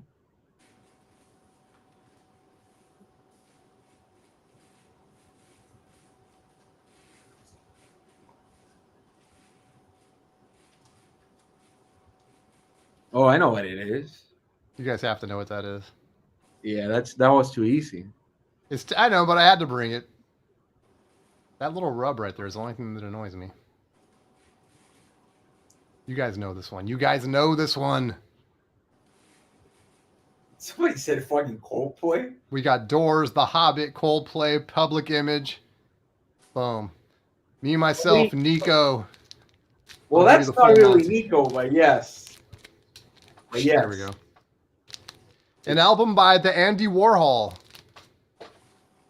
It's the Andy Warhol band. All right. Is that it? Does anyone else got just the tip? Can do one more, I think, for everyone. Okay. That's my last one then. You guys do one more. Who's up? Okay, here we go. Blow me up. All right, here we go, Jay. Anybody. Oh, I know what it is. Really? Jeff Myers, Taylor. Can I say what it is? I thought sure it was going to be Taylor. It's of the hue of pink that I think I know. I like this. Kimbo, 1989. No. No. Oh my gosh. Very well could have been. Pink. Elliot Cruz. Oh, come on. This is like the biggest hint right here. No, I know what it is already. We talked about him earlier, right? Yes. Yes, we did. Elliot Cruz. No, it's not Jefferson Airplane. Ooh, okay. Don't go any further. Don't go any further. Give people a chance. All right, here we go. Kimbo's got it. Kimbo's got it. It is. And that's right, Jeff Myers. It is Sea Change. It's the fucking MoFi. Senor Beck. A MoFi. Is it the pink vinyl or just the black one? It's just the black vinyl. Sorry to disappoint you. Boo. Just the black. This is the depressing Beck guy, you know. Yeah. I like that record. It's a good one. Yeah, that's a good one. Not my favorite Beck record. Isn't Beck like doing like his catalog again? I'm gonna do a CD because I didn't. Two turntables and a microphone. All right, let me bring a CD up that if anybody knows. Oh man, I have some very specific CDs here. All right, I'll do a CD. All right, is that fine? Is that non? You're gonna have to go super slow if you do that. All right. No, I'll just put it more closer. Okay. Closer to it. There you go. Oh, I think I know what that is. All right. Is that a CD? What are you doing? Yeah, it's a CD. I mean, it's a cover. It's a cover. Okay. Right. We got a guess for Yoko. No. Tori Amos. It is Tori Amos. Oh, ooh, man, whoa. nice. Dang. There you go. Sharpshooter. Because, of course, I have every Tori Amos record. Because you have to. Tori Amos. Is it Tori Amos? You're not supposed to say Tori Amos. It could be. It could very well be. It's the Mind Games of Massey box set that. All right, that was cool. Thanks everyone for playing it. It's not over yet. We got one more segment to get to. Just because I like it so much, I have to say thanks so much for watching.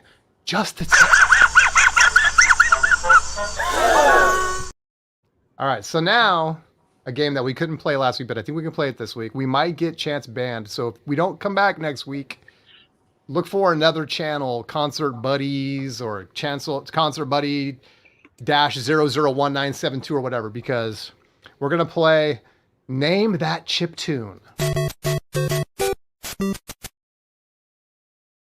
And these, of course, are chip tunes of your favorite songs that everyone knows and loves. And I hope that we don't get a copyright strike because of it. But I tried to. That's why we're doing chip tunes. We're not doing the actual tracks. And I think, I don't know. What do you guys think? Should we give everyone a chance to jump in and guess? Yes. Okay. Sure. Jason, you're the expert. If you think this is given too much music and YouTube's going to shut us down, I don't want it to be on my watch. So you let me know. I'm going to let you be the arbiter. All right, everyone, here we go. We're going to play some music, chiptune versions of your favorite songs. Listen very closely. This is going to be like Name That Tune, but it's Name That Chiptune. Here comes track number 1.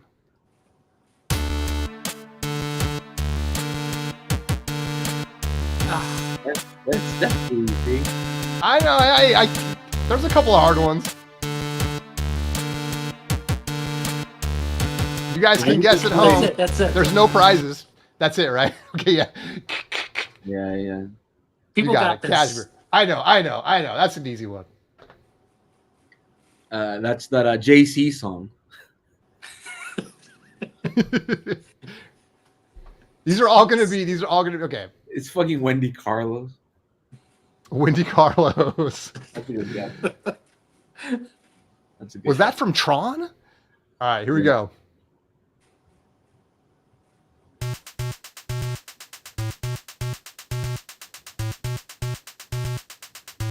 What I'll do is I'll stop it, and then you guys have to guess. I won't go too far. I don't know that one.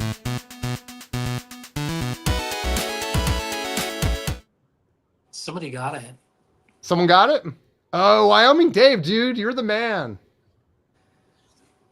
All right, let's keep rolling. I wouldn't have guessed then. We'll keep rolling. We'll get through this part, and then we can do a true freestyle. Again, I don't know. I'll be on 100% honest. I'm not sure exactly how programmed freestyle normally is. I just don't like dead air, so that's why I come up with these games and stuff, because I think it's fun. All right, here we go. Here we go. Ready? Third song coming up.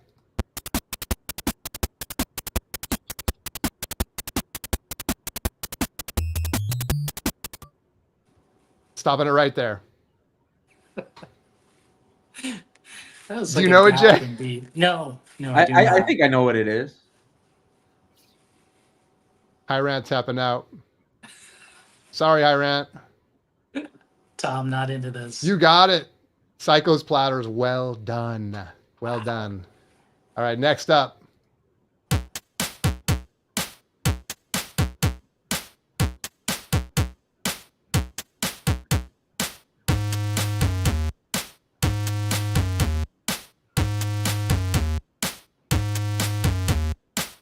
Stopping it right there. You got it, Jay? You know it? No? Okay. Let's see if anybody gets it.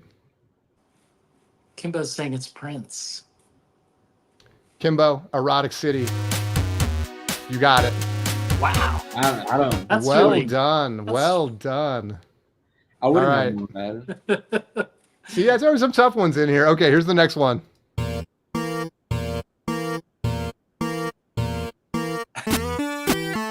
Jeez. That's So bad.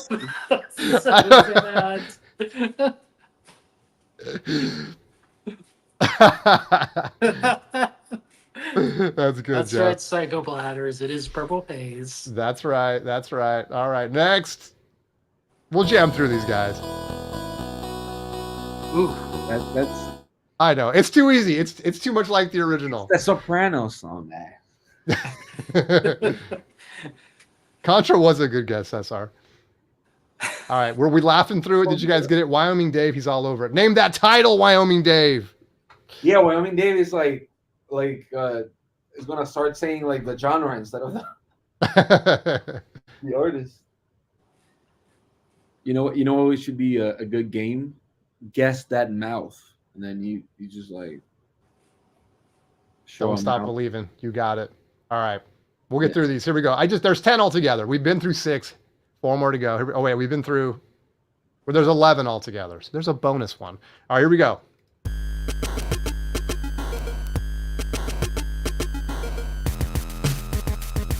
me turn it up a little.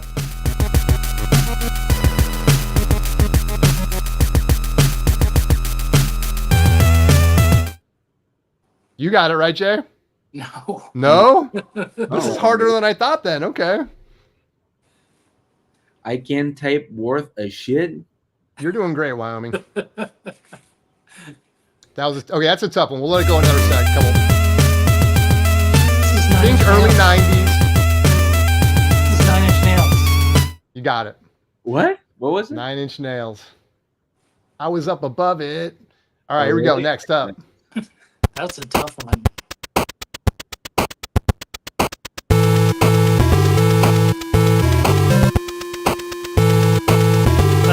Jose's shaking his head. Shitty Bon Jovi. Oh no, I was not Bon Jovi. Anybody in the chat? No.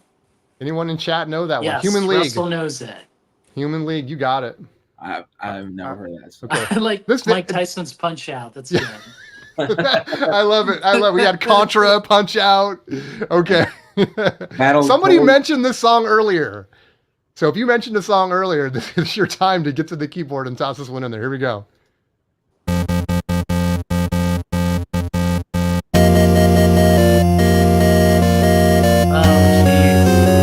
It's frightening, okay. actually. I'm stopping it before they kick us off. Frightening.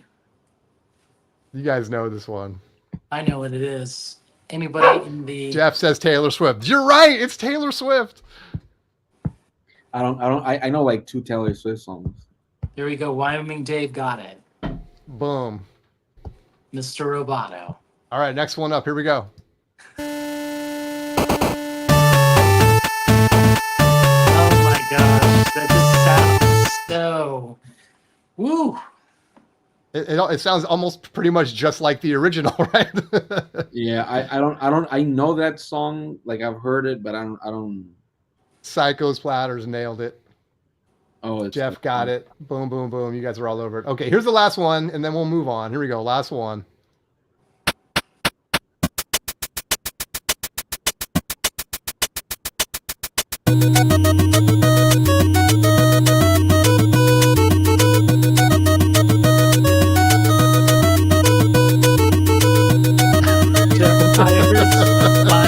Come on, guys.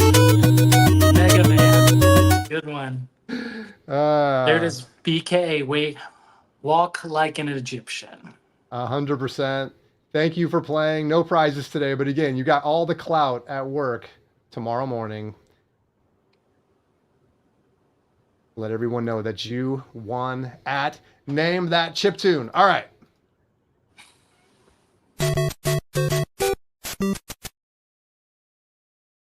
Okay. Well, that's all the programming I have. So, what else do you guys want to do? We still got time on our freestyle. You can maybe throw a link, see if anybody wants to come up. Okay.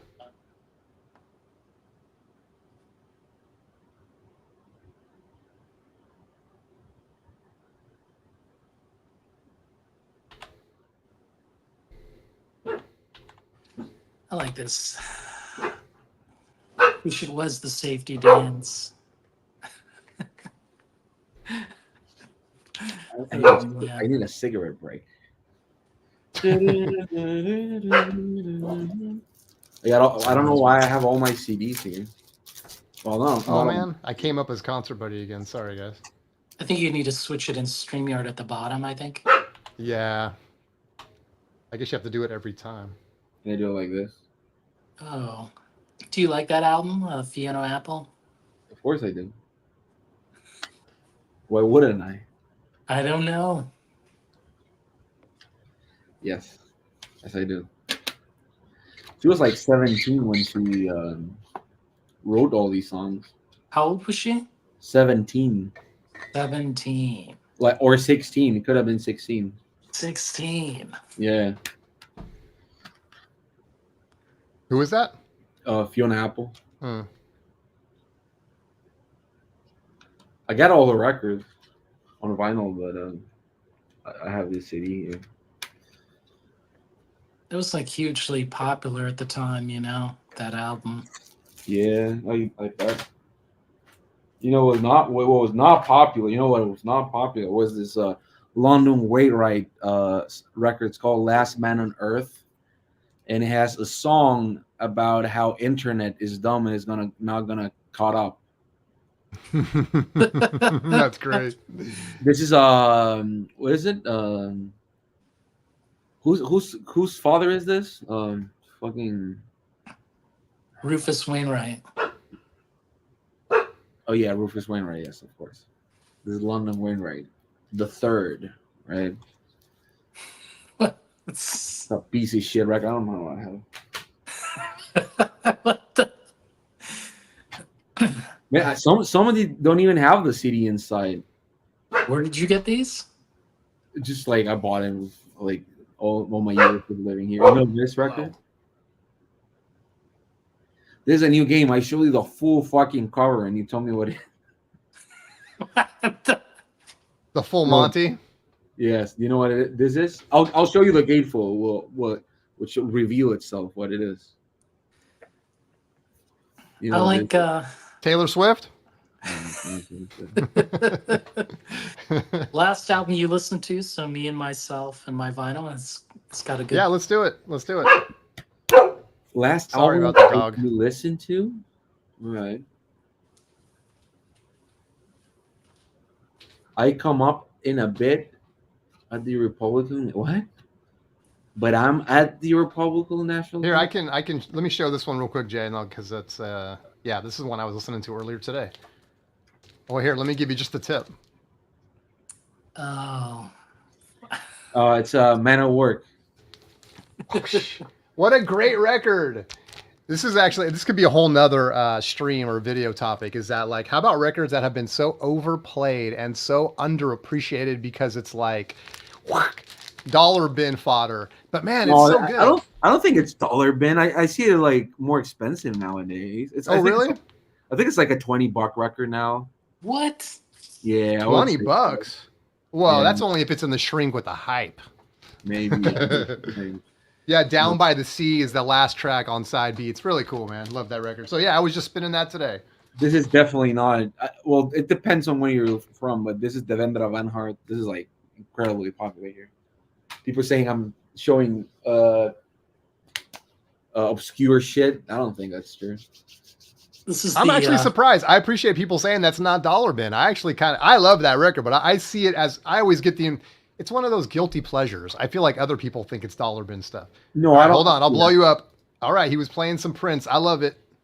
This record, times. Amazing. It is. It's just truly. Yeah. You know, I bought the box set. And I sold it. I tried to listen to the whole box set like a few times and way too much shit. I mean, look at that double bass, and the drum kit. Jeez. Who was on that kit?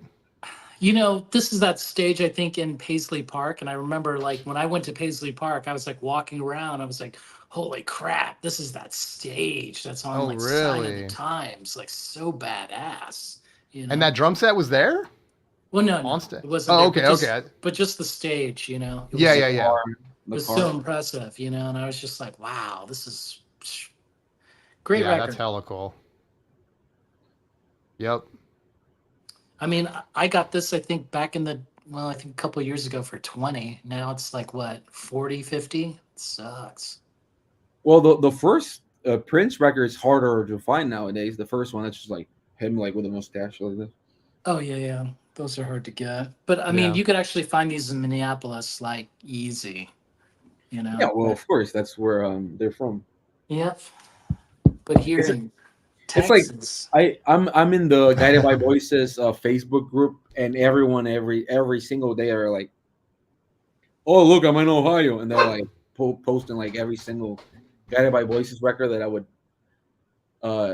die for. So yeah, I'm guessing you could get good Prince records over there. What other great Minneapolis bands are they? Husker Du. Is Husker Du from Minneapolis? Think so. Yeah, right. The Time is The Time from Minneapolis, I assume, since it was put together by Prince. Oh, the Replacements, all right. Yes. All right, let me see what else from there. Soul Asylum, I don't like that. Replacements. Another record I could show you. This is probably. I didn't know this was worth a lot of money now. Right. But this came out in '93. Oh yeah, Bob Dylan is from Duluth. Oh, all right.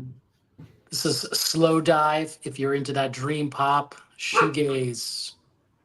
Like I actually own this OG. You know. Bob Dylan's from Duluth. Creation Records. You know. I guess this isn't a very popular. This is not a popular record. No, most people don't even know it. Anybody in the chat know Slow Dive? Yeah, everybody knows that record. I don't think anybody doesn't know that record. This thing's selling for like a lot of money now. Well, the single is worth a lot of money now. The one that's just Rachel, yeah, like that, yeah. How much is a lot of money? Like more than $100. Oh, it's really? Selling online for like $700. Well, wow. I mean, I was talking about the EP, but yeah, this one, yeah. Oh yeah, the EP is about 100. That kind of sucks though. I saw Slow Live in Austin not that long ago. Well, it was sort of long ago. It's like 2019. That's 5 fucking years now. That's bizarre as all hell. Yeah, just one of the best. If you don't know it, then man, side 2. Brian Eno plays in 2 songs. I think it's He or She Comes that he plays pianos on, or synths, and another song. I can't remember the other one. Oh, it's Souvlaki Space Station, the other one that he plays in. That song. Oh, Eddie, I was there. I was a photographer for that show. It was on Levitation, right? Bullshit. That's not a popular record. It's a classical shoegaze album. It's true, Richard. That's true. I don't know. I think it's very. Oh, it's Mr. Ricefields. What was it that he was angry about the other day? I don't know. This is a great record. I feel like I recognize that cover, Jay, but I'm gonna have to check that out. You know that record? I mean, I feel like I saw it on a list somewhere, like a hidden gem or something, but I don't remember. Nah, I don't think it was a hidden gem. It's very popular. It's very popular. I mean, I saw it on something. I don't remember, or maybe it could be that it wasn't that. It just looks kind of familiar. Yeah, it's vinyl. What is it? Music on Vinyl did a reissue of it. They have the whole discography. They have it's not hard to get nowadays. I would say after Loveless, they'll be like the most famous shoegaze record. So maybe that's all you seen. Some other records from Minneapolis, as Tim just pointed out. Replacements, nice. Waitress in the Sky. That's right. I sold some records, and then I was able to get some of these for trade, whatever. And then the classic, Pharoah Sanders, Themby. It's expensive. He's from Minneapolis. The price. Woo! Look at that. Well, he's from Minneapolis as well. Is that what you paid? Well, no, I got it for 20% off. Okay. But I mean, yeah, I've been putting together a nice little Pharoah Sanders collection myself. But now the only ones I have left are not the only ones. The only ones I have left that I really want are super expensive. Well, this one's still expensive, but I mean, I traded so many. Well, I sold so many records, and then I picked these. Well, the '90s Pharoah Sanders ones are really expensive now. So $400, $500. I'm gonna have the one I really want is I wasn't telling anybody because I didn't want anyone to go grab it, but now I don't care because I'm just pissed that it's so much. Is Lovin' Us All, the blue one with the hearts all over it. Yeah, I saw it in the Austin Record Fair, but it was beat up. I saw one popular. Yeah, I'm mad at myself because I didn't grab it when it was affordable, and now it's like. Can you see that David Byrne post? Oh, cool. It's all right. I'm gonna go have a cigarette now. Where's he going? It's just turned into a vlog. Oh, by the way, look at this beautiful cover.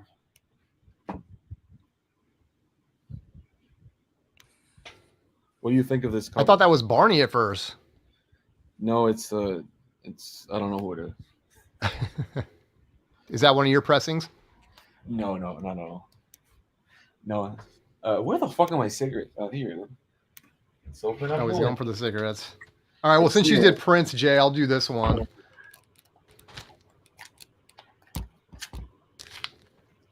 I don't know if this one's as you tell me. Is it Jay? Is this one? 99. I feel they came 99? out after Purple Rain, right? And I feel like it didn't do well. But man, if you were there back in the day, like I just love this album, man. Around the World in a Day. What's the other movie he did? He did Under the Cherry. Now we're talking with an echo. Yes. Where are you in your basement? No, I'm in the basement with Jose. I'm in the hallway. Look He's at lighting this. up. Hey, he's pulling a Taylor Swift. I know.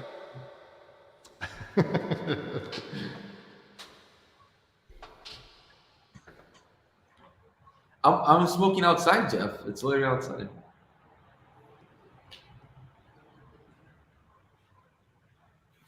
Beatle-esque music in the house around the world in a day. Yeah. That actually had a cool cover. That is cool. But I don't remember the hit song off that record. What record? The one you were holding up. I It's like like Peter, rock and Paul, roll. and Mary. Rolling Home. I dig rock and roll music. The song is Love. I'm in love with a big blue frog.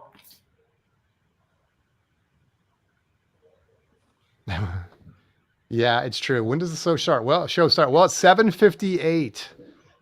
I got a feeling we're going to be creeping right up to the 8 o'clock hour, and then calling it a stream. But this was fun, man. I don't know. I try to mix it up. Like 1 week we'll talk about vinyl and pressings and the status of the community and the economy of vinyl and stuff, and then another time I like to talk about music, and just have some fun. So today was kind of just let's talk music and have some fun. But yeah, we will be back. I'm sure Chance will be back next week. You will all be happy to know, and then I'll be back in 2 weeks, and we'll do it all again. Thanks, Jeff. I appreciate you. Someone who appreciates good programming. Yeah. Any records you're thinking of buying that are not like grails or anything? Stuff like it's like. I was kind of thinking about those Duran Durans. Someone said they picked up, and they're expecting them on their doorstep very soon. I kind of want to see how they sound. We get some feedback on it. Right. But they're doing Rio, and what are they doing? Self-titled? I forget what the other one. Oh no, the other one is Seven and the Ragged Tiger, I think. Okay. Anyway. I don't know the titles. Yeah. The Reflex. And if they do sound much better than the OG, I have OGs of both of those, but I would consider picking them up. And I'm not usually someone that picks up reissues if I already have an OG, but this might be one I would sort of be curious about. So I might check those out. What about you, Jay? You got anything coming out that you're looking forward to? The Ween, but that's coming out in chocolate and cheese. I think that's coming out in early August. Yeah.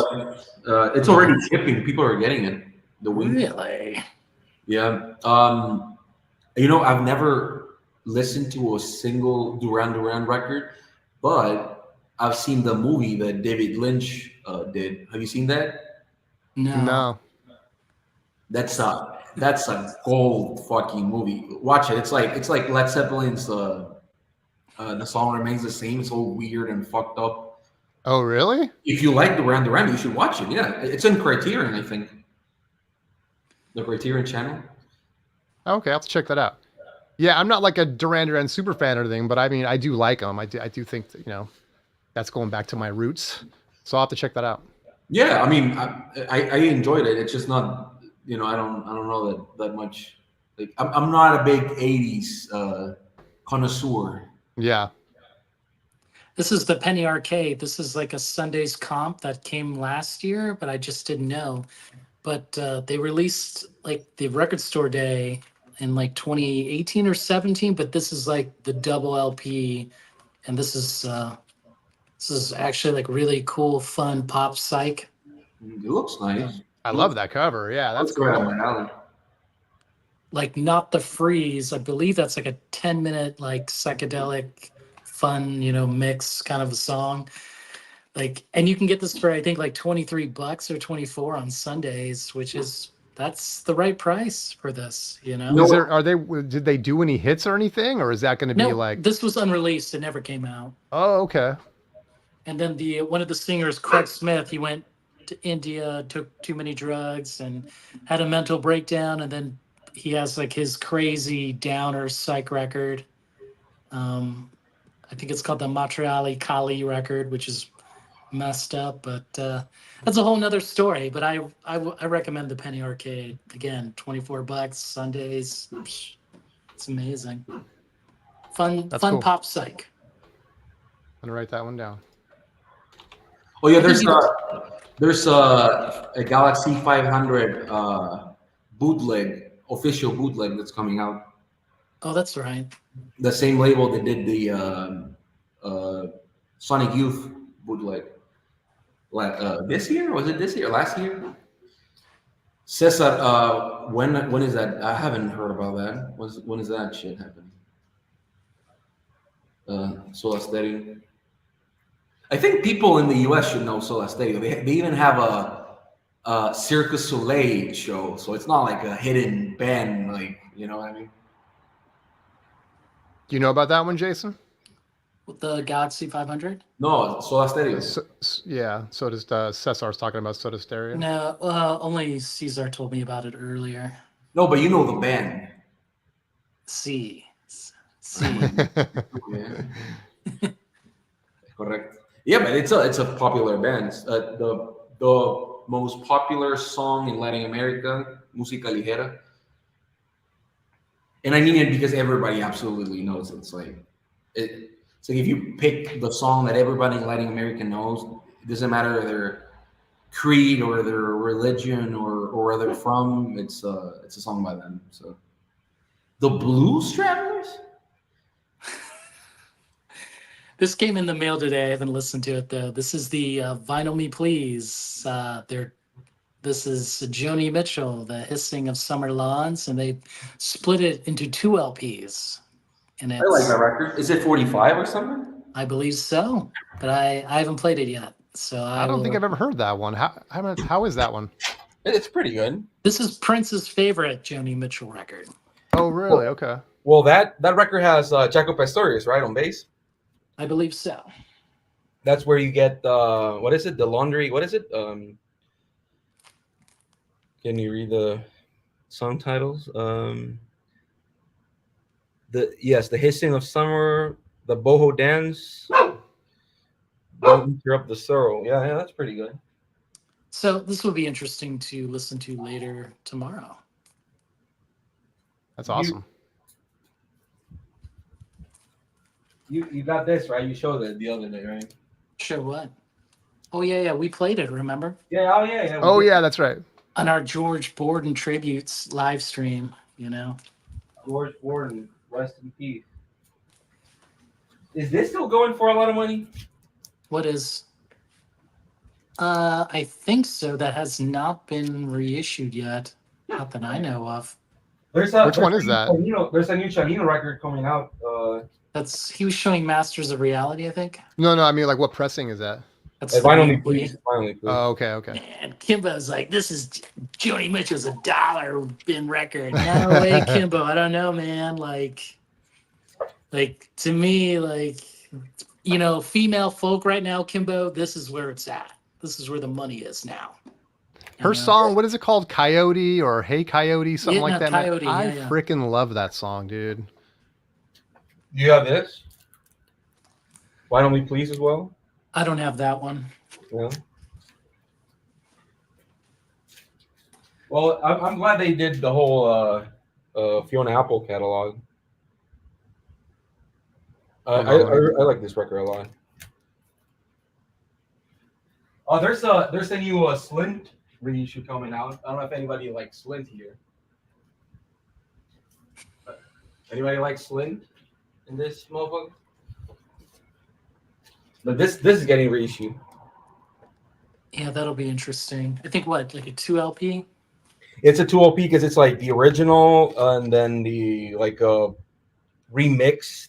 But this type of band doesn't really get that type of treatment, so it'll be interesting for sure. And this is a beautiful band. I don't think. Okay, sorry. That's Bonnie Prince Billy in the seat. I don't know if anybody knows him, but folk music legend. I think this is a must-have if you just like music in general, and you're from the U.S. You should know this record. Anybody interested in listening to it for free? Here's a code. Go check it out. Oh, he's giving it up. Yeah, I guess. This is one of Concert Buddy's favorite record. Let me just answer Patrick real quick. So I couldn't remember the title that Coyote's on. It's on that record called, I think it's Hijira or something like that from 1976. Yeah. I don't think it's on Blue unless it's on that one too, but I don't think so. No. Coyote, yeah, it's in Hijira. She did that song in this shit. That's a great record too. So I finally got the US copy, which was released in Janus. I think that's 72, 73. And I was curious. I read Discogs. I didn't know that they were a UK band. And then had to go buy the original UK on Alaska Records. Hold on. Now, I did a shootout, my own private shootout of this, And Robert Ludwig, he's all praised on the Janus, right? I say this, Robert Ludwig, he knows how to cut bass, He knows how to... It's a funk band. He knows how to make them jam. But this UK pressing, it just has better clarity. But not enough bass. So it's a tough call here. Do you like clarity in the instruments? I hate when that happens.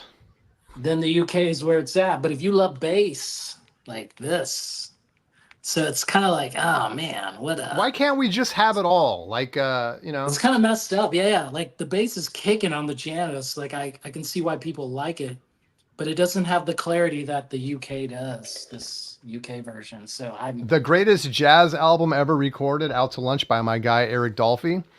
I did a shootout, same thing. It's like you get the bass on a lot of the later reissues, but on the early stuff, you get a lot of the high end. And a lot of that high end is almost completely lost in some of the reissues. And it kind of sucks. I just want to Frankenstein them together. So I'm just going to show this to me, myself, and vinyl. There you go. On Alaska original, 72 or 73. It's hard to get this thing. It's not cheap anymore. It sucks. He wants the bass. But the bass sounds really good on that Ludwig, the Robert Ludwig master. But I don't know. Like, I'm going to keep them both, but I just find that interesting, I want to show this comp that's like very cheap that I got that I think it's pretty good. This is a Mexican comp on, Fontana Records. But this has some songs that are really hard to get, and the 7 inches are worth more than $100. But this is like a $15 record. It's a comp called Jugo de Hits. But if you like psych music, it has La Revolución de Emiliano Zapata, which is a $300 record, and that's a really good song. Todo va a cambiar, Tinta Blanca, which is a really good song. But it also has like more normal stuff. It has La Tribu there as well, but it has American stuff like Buddy Miles is there, The Stampedes, Dave and Ansel Collins. I mean, I just thought it was interesting to get this. If you like psych music, and I'm like Eddie knows this, and Kimbo knows La Revolución de Emiliano Zapata. So there's a really good comp. It's like $15 cool. If you like psych music. So I'm bad at this, guys, but do you guys know Dawson? He's on deck, and I don't know how much longer we're going to be on. Do you guys want to throw? Sorry to keep you waiting, Dawson. You guys okay if I let? I'm going to be here like 10 more minutes, and then I'm okay. Yeah, you can put Dawson up for 10 more minutes. Here we go. Dawson, what's up, baby? Hey, what's up? Good to meet you. It's good that you got this. It's a great one. This is that Dexter Alonzo record. Played this during the George Borden live stream. So if you like that jazzy funk fusion, this is a good one. Yeah, it was really good instrumental, something to put on while I'm doing chores. And again, it would be take another deep dive, put the headphones on, maybe next time. I don't have that. What kind of music is that? It's like jazz funk. I think you'd enjoy it. Oh yeah, I'm gonna have to check that out. Unfortunately, this is not Richard Lewis. This is some guy who was in an insect band. Rest you in know. peace. Jeez. Rest in peace. Man. That sounded like Gosh, he just has have some respect. Oh, he's from the Crickets. What I else? was gonna show this when we talked. Oh, see, there you go. Oh, there you go. Some Sinatra love. Have you listened to that record? Yeah, of course. I own. That's why I own it. It's open. I just. How do you describe that record to us? It's like if you did heroin in the 50s What? and somebody hated you and then you fall in love and then they hate you back and then you go through some shit and then you're sad. That's how this record sounds. So does the record end like very sad? No hope. No, I guess no. You got a 50-50 chance, Jose. Yes. In the week, all right. But I've been digging this one that it's not expensive, but the reissue is really expensive. I think Rhino did the reissue of this. But have you listened to this, Jason? Not in like 25 years. You know it's produced by Bob Gaudio, who was part of the Four Seasons. And then Jake Holmes, who wrote Dazed and Confused, that Led Zeppelin ripped off. Like he wrote all the lyrics to that album, you know? Yeah. But this is pretty interesting. This is like him trying to have the 60s. But I know there's a song here called What's Now Is Now that Cake, the band from the 90s did. Mm-hmm. Which that's why I know it. What's the title of that one, Jose? A Watertown. It's pretty good. You should listen to it. Wasn't it produced by the same guy that did Pet Sounds? I don't know about that. Yeah, Bob Gaudio. He's part of the Four Seasons. Yeah. I feel like you showed that last week, didn't you? Yeah, I did. You got it really close at hand. So that album, it looks like Bob Dylan's Long Train Coming cover. And so maybe later on in Bob Dylan's career, he was inspired by Frank Sinatra to make his triplicate album and his classic standards. I went to see that tour, Dawson, and he put me to sleep. The tour, I was like sleeping, and then I remember I was sitting next to this young girl, and she was like, "My name is Sarah." And I'm like, "Oh, like the song, right, from Desire, Bob Dylan." She's like, "What?" Sarah, like, never mind. Hey, you tried. I know. She wasn't a big Dylan fan, I guess. I saw Bob Dylan in the Tempest tour. It's a very random tour to have seen him. How was that tour? Was it good? It was pretty good. It was there was a tour called Americanarama Fest. It was Wilco, My Morning Jacket, and Bob Dylan. Oh, nice. That was nice. And at the end, they did 2 songs together with Bob Dylan. So yeah, that was pretty nice. I mean, the only time that I've seen all of them. Best time was Dylan. I saw him in what? Love and Theft era? I think that would have been what? 2007, I think, or 2006. It was front row with my friend, and then he was like, Dylan, he was just like, "What should I play next?" And then me and my friend said something from Street Legal. I think we said Silvio or something. And he looked at us and he pointed at us, and then he played the song. Whoa. Request from Bob Dylan. All right. It's pretty badass. But then I was like, whoa, Bob just pointed at us. That's wild. You know? And he played the song. Pretty cool. Jeff saw Bob Dylan with the Dead. Yeah, that's the only Dead album that I do not own. I refuse to have it. I like Jeff here. One of the worst shows I've ever seen. It doesn't surprise me. Some things just don't mix. I mean, chocolate and peanut butter, yes. Oil and water, no. It just doesn't mix. Well, I think it's not that bad as people say. I mean, they do some good songs, and Grateful Dead did those songs in the style that they would cover those songs. So I don't think it's that bad.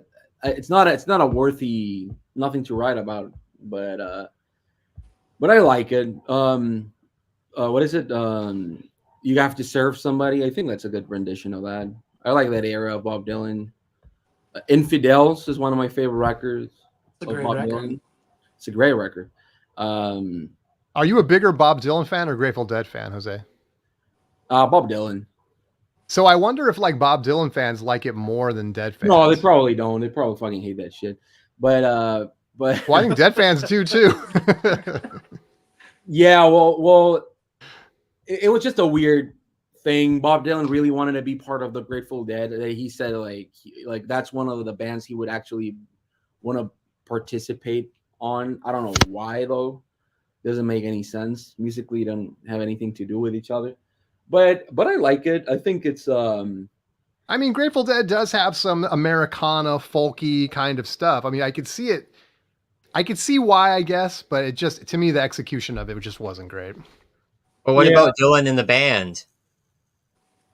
Oh, that's great. That's great. I think I love the Basement tapes. I play that a lot. Have you ever seen that movie? I'm Not There.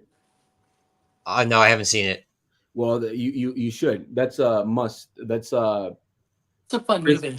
Christian Bale. What is the Joker? What was his name? The guy who did the Joker. Heath Ledger. Heath Ledger is there. What's the name of the girl that does Bob Dylan? Jason. Kate. Kate Blanchett. Kate Blanchett. She got an Oscar for that. Yeah, she did a great impression. Yeah, this is a great record. I'm gonna show, like, I got this for $1, no cover, but if you can see Cool. this record. Samson and Delilah. Terrapin Station. I haven't heard this in like 25 years. I put on side one. I'm like, what is this? That's hilarious. Like, No, it's just the production. But once you get over that, the songs are really good. Estimate Perfect. Yeah, I'm okay with. I mean, when you grow up with it, it's like I'm okay with the production. And also, that is an album that just brought in a whole nother generation of Deadheads, man.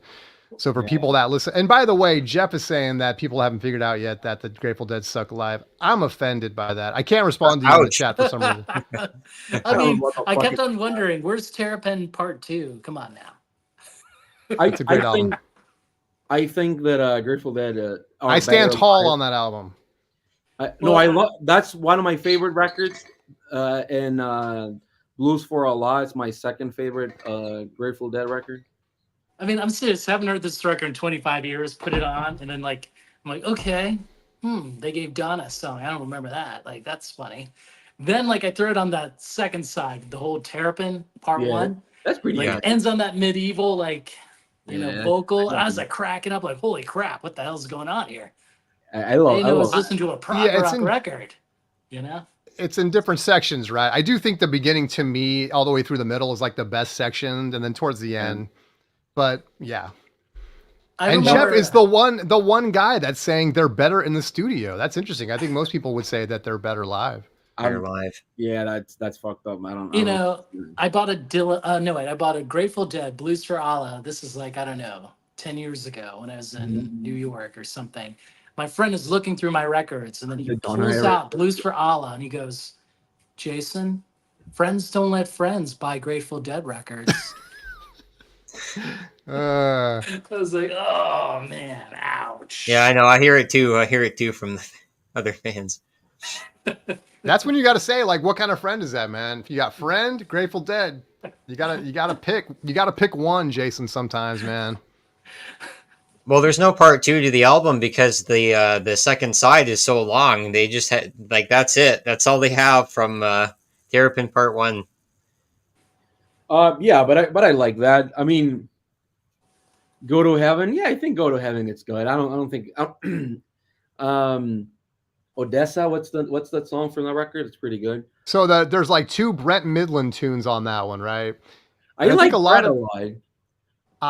Those songs are really great, man. They're really good. I think, but that's the one that it has the worst cover, but it has some great tunes on it.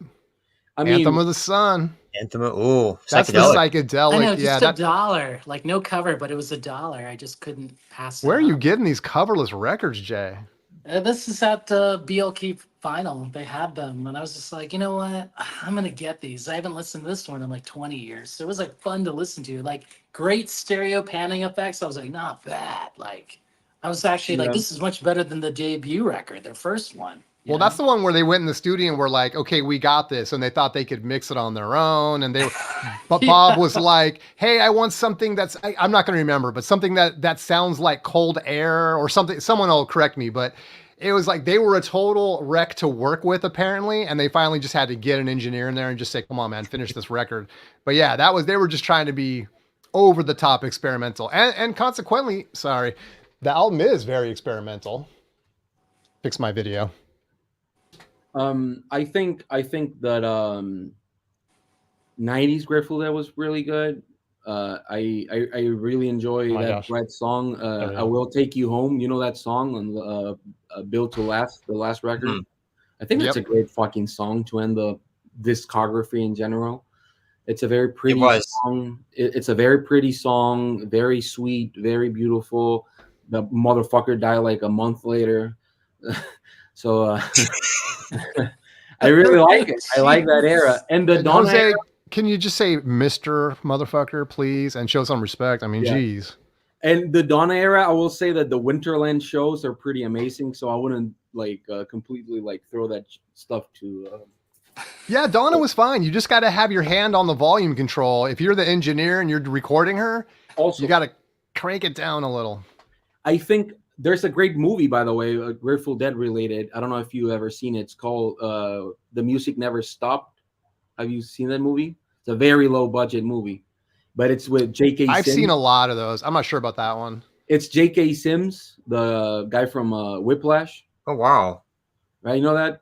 No, I seen Long Strange Trip. I seen like the mainstream Grateful Dead movies. No, but this is basically. Is that the one that's on Netflix, Dawson? Yeah. The multiple. Yeah, that's great. That's a great No, one. this is not really great. I mean, it's Grateful Dead related in the sense that it's a very low budget movie. J.K. Simmons is in the movie.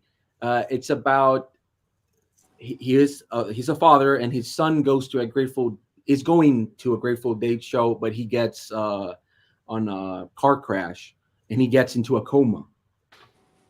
Wow. And he really starts like getting into his son's music.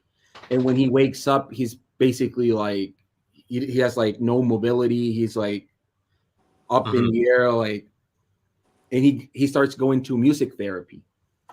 And he starts realizing that this music that he hated, his son listened to, it's bringing him back to life. So he's like building out his memory and all that. But the movie's so fucking good. Bob Dylan and the Grateful Dead gave the songs for free, so they didn't charge a single cent for like royalties for playing those songs. So the whole movie's like heavy Bob Dylan, Grateful Dead. So if you like a little dramas and stuff like that, Grateful Dead related, and they ended up going to a Grateful Dead show. Very sweet movie. I would recommend it. Just if you're a Deadhead and want to watch a movie and listen to Grateful Dead at the same time, why not, right? Wicked. The So last thing I ever expected from Jose, recommending a Grateful Dead movie. Why not? I love the Grateful Dead movie. It's up on YouTube, like very high quality. Yeah, that was good too. Winterland. Yeah, I've seen all the Bob Weird.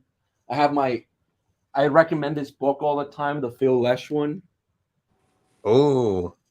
This is a really good book. I think he's very underrated. The fact that he's not in Dead and Friends is very depressing to me. Talks a lot about like Pigpen, great photos. Who basically started the Grateful Dead, by the way. Yeah, legend. But he talks a lot about like the Wall of Sound, his basses. Look at that fucking photo. It's amazing. Whew. What the Right. hell's going on there? Well, that's the wall of amps. The Wall of Sound they had. Pretty good. There's a video of Phil Lesh explaining all those knobs and the bass. It's a fucking bass. Look how many knobs that shit has. Hmm. It has so many bass boosts, mid treble. It's amazing. It's a good read. He has a venue now that you can go, and sometimes he plays there. But yeah, it's a good read. Later, Grateful Dead. Also, there's what is it? Apocalypse Now soundtrack that was done by Bill and Mickey Hart. It's pretty good. I don't remember the name of it. Well, here, let me show. I know Jeff. Yeah, this is. I feel like I'm defending the Grateful Dead, and I totally get it. This is not me trying to sway you in any way necessarily, but I mean, records like this. I mean, these weren't all recorded at the same. This isn't like a live album necessarily. This is albums from a bunch of different shows put together. It's very much put together like a pop record in a lot of ways. 2 LP, and it's fantastic. And this one right here, dude, I mean, if you like guitar, they shred on this. That's one thing I forgot about Dead Set until I played it again after years, was just how Bobby and Jerry, they got the gain cranked up on their guitars, man. And I think Bobby's on slide guitar. Dude, Little Red Rooster is on here. It slays. Wait, isn't that more acoustic-ish? Is that the acoustic one? Reckoning is the acoustic one. Oh, Reckoning, yeah. And a lot of people prefer that one. I don't, but I do think the movie what movie was that? I forget what movie. They did a movie where that was an electric set and an acoustic set, and they put them each on a separate record, and they filmed it, and the film has both portions of it. The film is really good. But for some reason, I'm not a big fan of Reckoning. I like Reckoning a lot. Skull and Roses is pretty great. Of course, Europe 72. Every single show is amazing. Yeah. Every single so good. Show. Well, part of that movie, Dawson, you were talking about, where they talk about Wharf Rat, the engineer's talking about how he's in the truck, he's in the van recording the shows. And for some reason, he had to leave. I don't remember why, but he goes to the stage. The recording is still happening in the van, even though he's not there to like monitor it. And Jerry starts playing. They start playing Wharf Rat. Jerry looks down at the engineer, and he's kind of like, "Dude, I'm not in the truck." And he just plays the most beautiful. And you guys know, if you're Dead fans, Wharf Rat is such a great song. And the engineer talks about just what an experience it was. Goes back to the truck and is like, "Man, I hope we were recording that whole time." And anyway, it's a really good part of that movie, and just how. And Jerry's like, "Yeah, that's going on the record, by the way." So, anyway. Yeah, I think that tour specifically was really great. But yeah, the Winterland shows, those are my favorite live anything Grateful Dead related. Just for context, so I've been collecting records for about 10 years. I also been playing music for 10 years, and I'm also from Toronto. Yeah. No, yeah, we met. We met. Last for Spins. I haven't met Spins yet. Yeah, Aaron. Yeah, that's awesome. I'm glad you came on, man. I appreciate you introducing yourself. That's cool.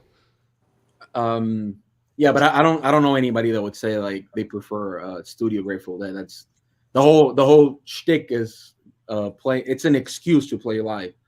Right. But I don't like Fish. I've tried to listen to Fish a lot. I tried to get into them. I think that guy plays the guitar really well. But those records really don't do a lot for me. But that's what people say about King Gizzard, so I don't know.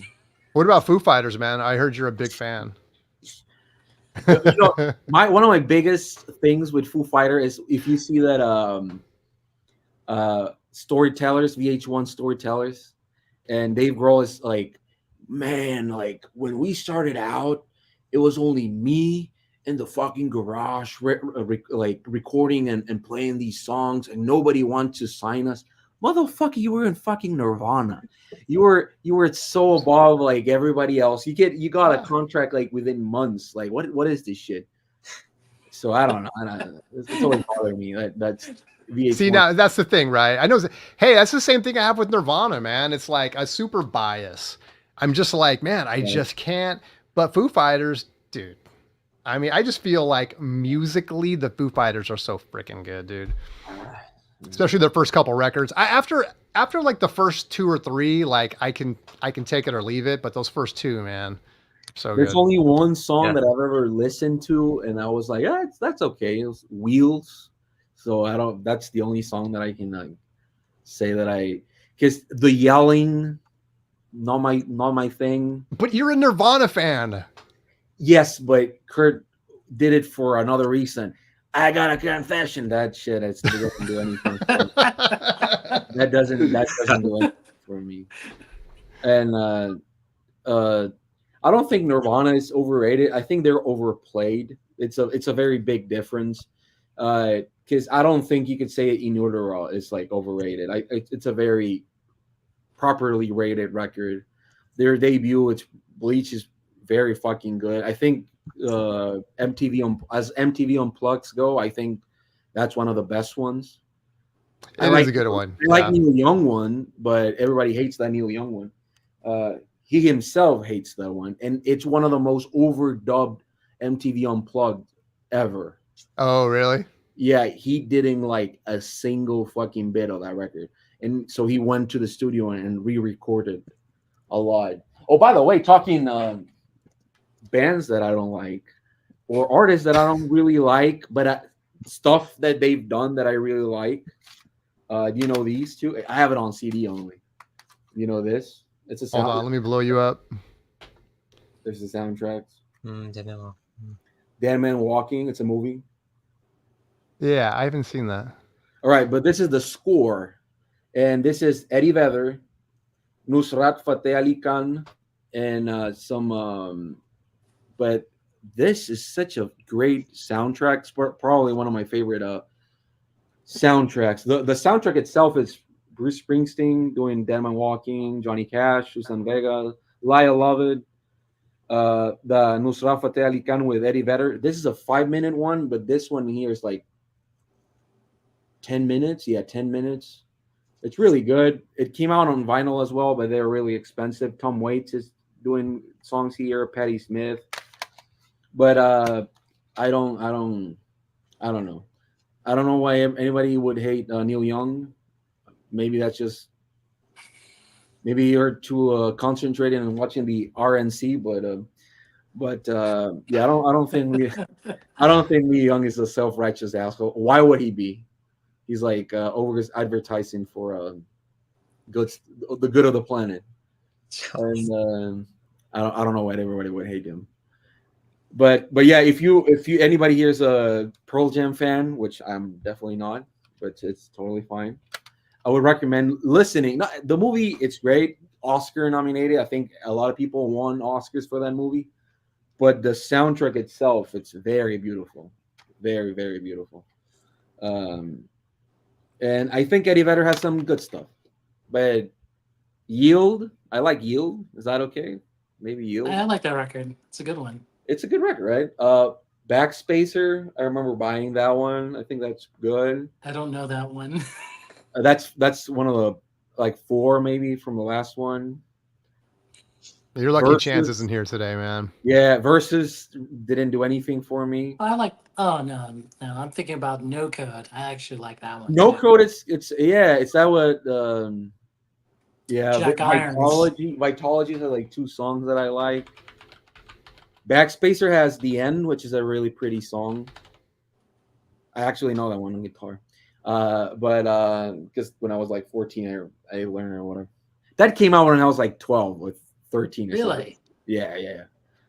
That was like 2010, maybe less. I don't know what it was. I have an album just to show one. Yeah, Sure, do it. go. Nope. This is the first one I had. Just picked up from my collection here is Genesis Trick of the Tail. Again, we're kind of like talking about progressive albums and stuff, and so it's one that takes some patience. It starts off very different, but as it goes on, it really opens up into some more mellow songs like Ripples, and so it's a truly progressive album. Do you like Peter Gabriel or Phil Collins era more? I like the Phil Collins era a bit more because I like the accessibility. I like the poppy side, and it's just fun. It's just fun to listen to. It's smooth, and though I do appreciate all eras. I mean, I'm only Peter Gabriel era fan. Really?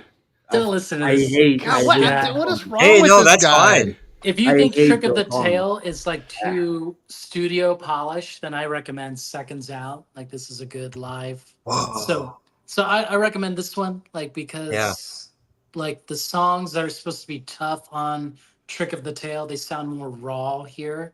And then of course you get to hear, Jose's favorite singer, Phil Collins, sing the Peter Gabriel songs. You'll You know? be Oh, really? Yeah. He does a competent, version. I heard that when Peter Gabriel heard the record and he saw them live, he Mhm. cringed. And that's coming I from a mean, guy. He was like, "Whoa, he's singing Supper's Ready." Like I wrote that, and then he's like, "Whoa." that would be weird. I mean, Crazy. that's coming from a guy that would dress as a fucking flower on stage.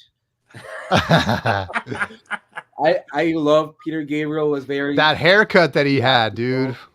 Oh yeah. But again, Dawson, I recommend like if you stream it first, I think you'll Also- like this more than Trick of the Tail. That's Also- cool. Thank you. I don't like I've stated before in this same show, in this same episode, I don't like The A side or the B side? the B side. This episode. right Okay, here, okay. that I don't like Harry Styles, but what I'll give him props to is that not this record he released, but the one before, he recorded it in Peter Gabriel's studio.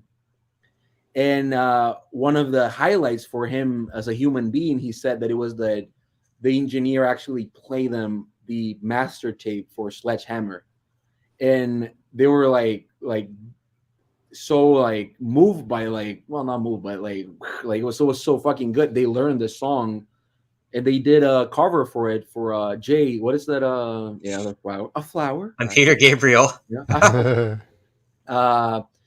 But I thought there's Peter a Gabriel is great. His solo albums are very good, I feel like. And especially one you're talking about, like So is very good. Blood of Eden. Yeah, I mean, So is amazing. That Suicide song, what is it? What's that song? The Suicide song with Kate Bush? Red Rain? No, wait, what? No, Red Rain is in this one. What is it? Interesting. What's that Suicide song? Oh, I can't think of it. Don't It's let really go. sad, right? The slow song. Isn't it Don't Don't Let give Go? up. Don't give Don't up. give up. Yeah. Don't give I up. can't listen to that song without crying, dude. I'm gonna do it. I'm gonna do it. She's like, Oh no, don't do my it. god. Jeez.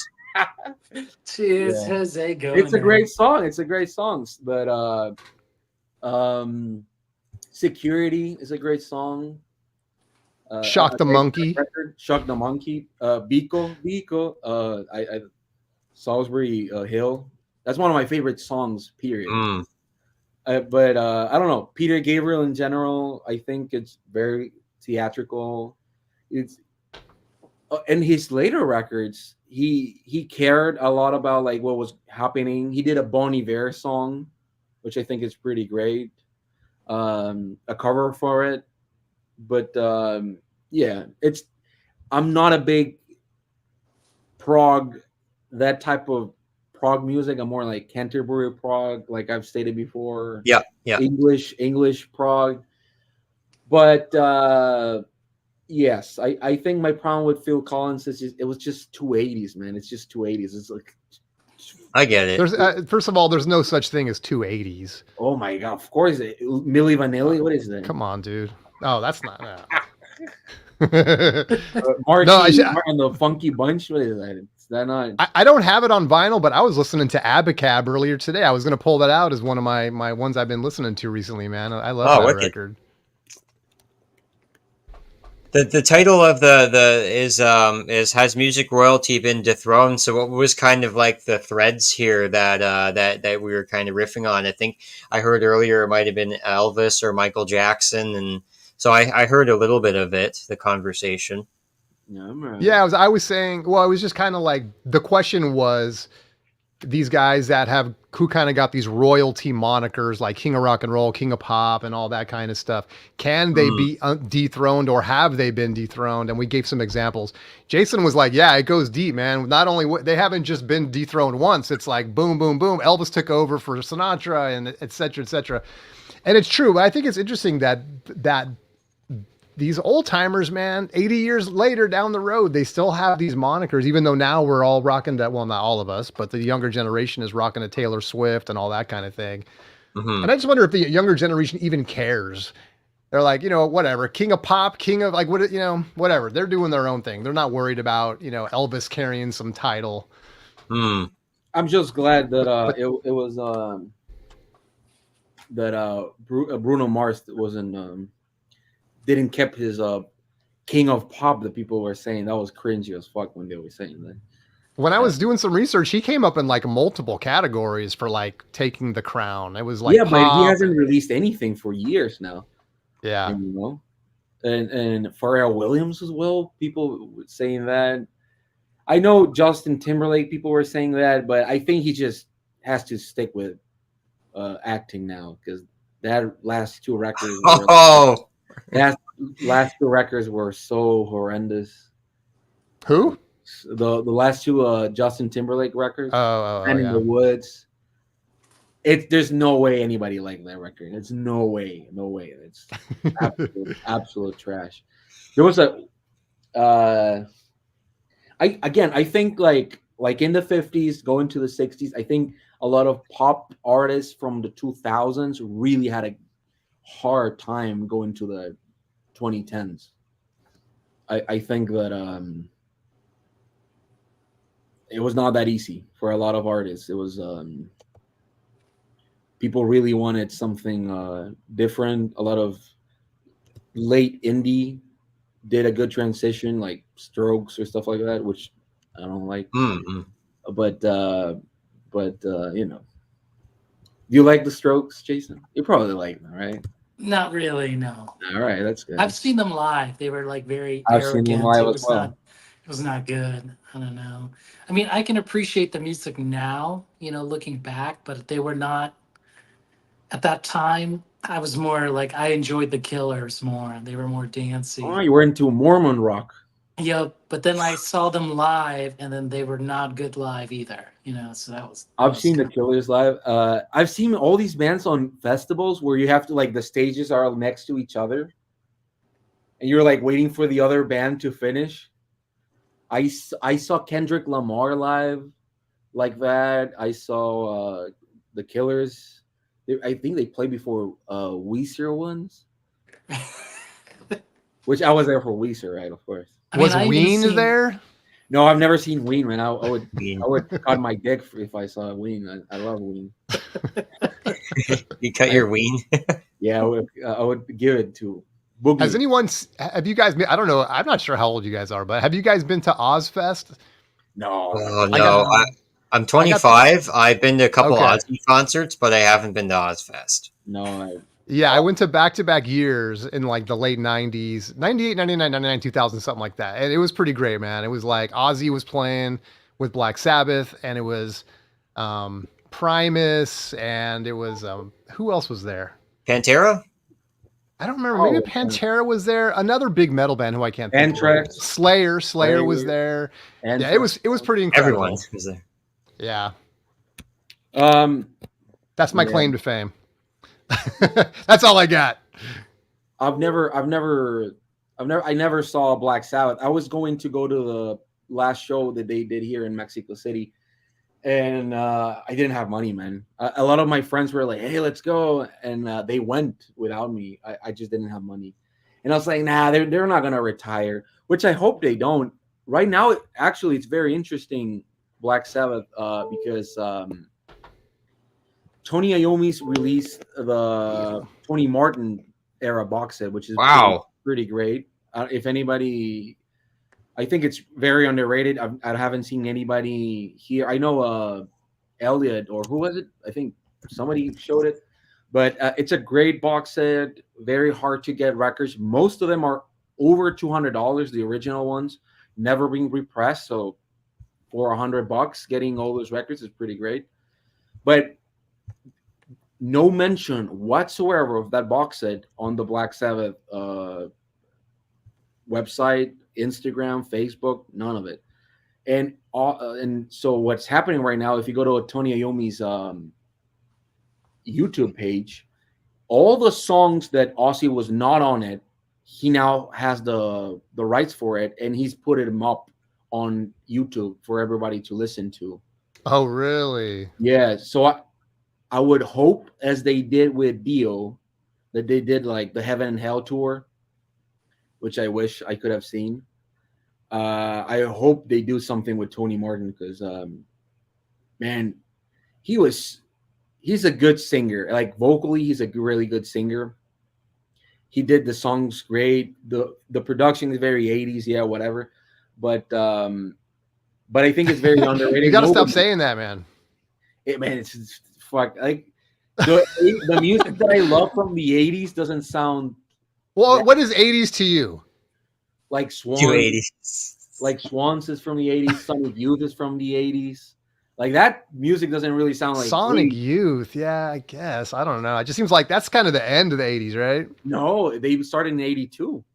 So they were the whole shebang there. Okay. Yeah. Yeah. Swans was there in 81 and started doing like. Yeah, most people don't think of those bands in the. Of course. Yeah, I mean, yeah, exactly. I mean, I didn't see Sonic Youth on. Hey, I never saw Sonic Youth on MTV, Jose. So don't sit there and tell me what they. Of course they were there. What are you talking about? Of course they were there. Duran. Yeah, but it's like you could say that about like The Cure. First record was 79. A lot of them were, yeah. B-52s. B-52s Came out right at the end of the 70s, yeah. I think, yeah, Death Valley 69 was definitely on MTV. Incinerate was definitely on MTV. I remember that. Diamond Sea was probably there as well.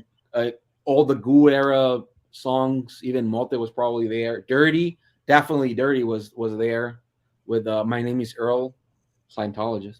I haven't heard you say Billy Idol. I haven't heard you say Billy Idol. I haven't heard you say the B-52s, Depeche Mode, You're not going New Order. I haven't. What the hell? I don't like dude? New Order. I don't like New Order. I like Joy Division, of course, but New Order is not my stuff. Not my stuff. All right. Nirvana's an 80s band. 89, 88? Is it 88, 89? Yeah, but are they an 80s band? No, of course not. But they released their record. They're two 80s, man. They're two 80s. No, but like Spaceman 3, which is one of my favorite bands of all time, started releasing music in the 80s. What happened to Deep Thought? Yeah, I guess. But yeah, it's No Wave, late 70s, like Glenn Branca. U2. No. I'm just gonna sit here and name bands that I already know you hate. No, you know what? The U2 thing is that it's too overplayed, and it killed me when I was young. Like the Joshua Tree, I don't think I hate it. I just don't wish to ever. It's like Nevermind. Talking Heads. No, I love Talking Heads. Yeah, Talking Heads. I have a Culture Club. What? You like Culture Club, Jose? Yeah, see, Dawson's all over it. Karma Chameleon. I don't hate it. I like Cyndi Wham. Lauper. I like Wham. Cyndi Lauper. I like Wham. Is that it's not about? You have something against female singers? I like a lot of Canadian bands. Eric Strip is a great band from Toronto. Aldanova, baby. Yeah. Cowboy Junkies, great Canadian band. Husker Du, however you say that. Well, yeah, those are not Canadian. That's what is it? Minneapolis or Minnesota, Ohio, somewhere there. Is that guitar directly behind you? Yeah, I was thinking the same thing, man. You got horns going on. It's all this smack talk about the 80s. No, it's just there. He likes AC/DC, so that's the Angus Young guitar. Well, that's Frank Zappa's guitar, Tony Iommi's guitar, even fucking Tom York's guitar. There's a lot of people who play SG. A little bit of Clapton from Cream. Clapton on Cream, definitely. Even Harrison had one, right? I think so, if I'm not mistaken. At one point, yeah. Yeah. Yeah. I mean, I like AC/DC. I think I don't know. I don't know why people hate them. It's a very great band. I like Who? AC/DC. There's a lot of hate. Do people hate it? Well, people hate everything. I mean, No matter how good the band is, there will be haters. But yeah, I think AC/DC is great. AC/DC has a lot. There's a great Australian band because bands from Australia absolutely love AC/DC. It doesn't matter what it is. King Gizzard absolutely loves AC/DC. But there's a band called The Chats. If you like AC/DC, and you can imagine them, they are very young, chain smoking cigarettes. There's a song they have called AC/DC by The Chats, and they do it in the vein of the Let There Be Rock music video. It's great. The Chats, amazing band from Australia. Emil and the Sniffers also do like AC/DC inspire punk-ish sounding music. But yeah, it's not, if it's popular, it's not that I dislike it just because it's popular. There's some music that I think it's like overplayed for me that I just don't have any appreciation left for it. Jeez. Sorry, guys. No, don't worry. I'm just gonna switch. Like, for example, the Beatles, it took me a long time to appreciate the Beatles, but I still don't listen to them as much as most people in the VC does, you know. This is just, I don't give a fuck about the Beatles. About who? The Beatles. Oh, the Beatles.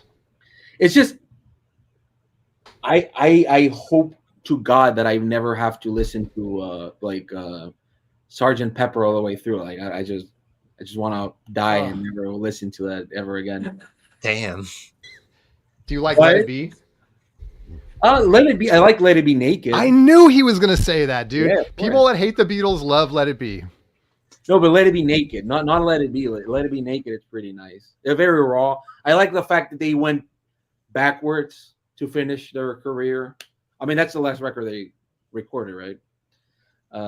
No, then they recorded Abbey Road because they were like, I think it came out after the last one that you got released. Yeah, that's right. Yeah, that's why I got confused. The reason why why they recorded Abbey Road, right? Because they knew Let It Be was terrible. I think the Phil Spector thing, it's weird. I think he did a good production. It's overproduced, that record. The whole idea was to go back to the original thing, but yeah. I think that I don't know. It's just Beatles, man. It's like you had to go there. Yeah, you had to go. The White Album is the best Beatles record, and that's it. That's all I'm gonna say. The White Album, it's the best Beatles record. What's your favorite track on the White Album? Glass Onion. Yeah, that's a good one.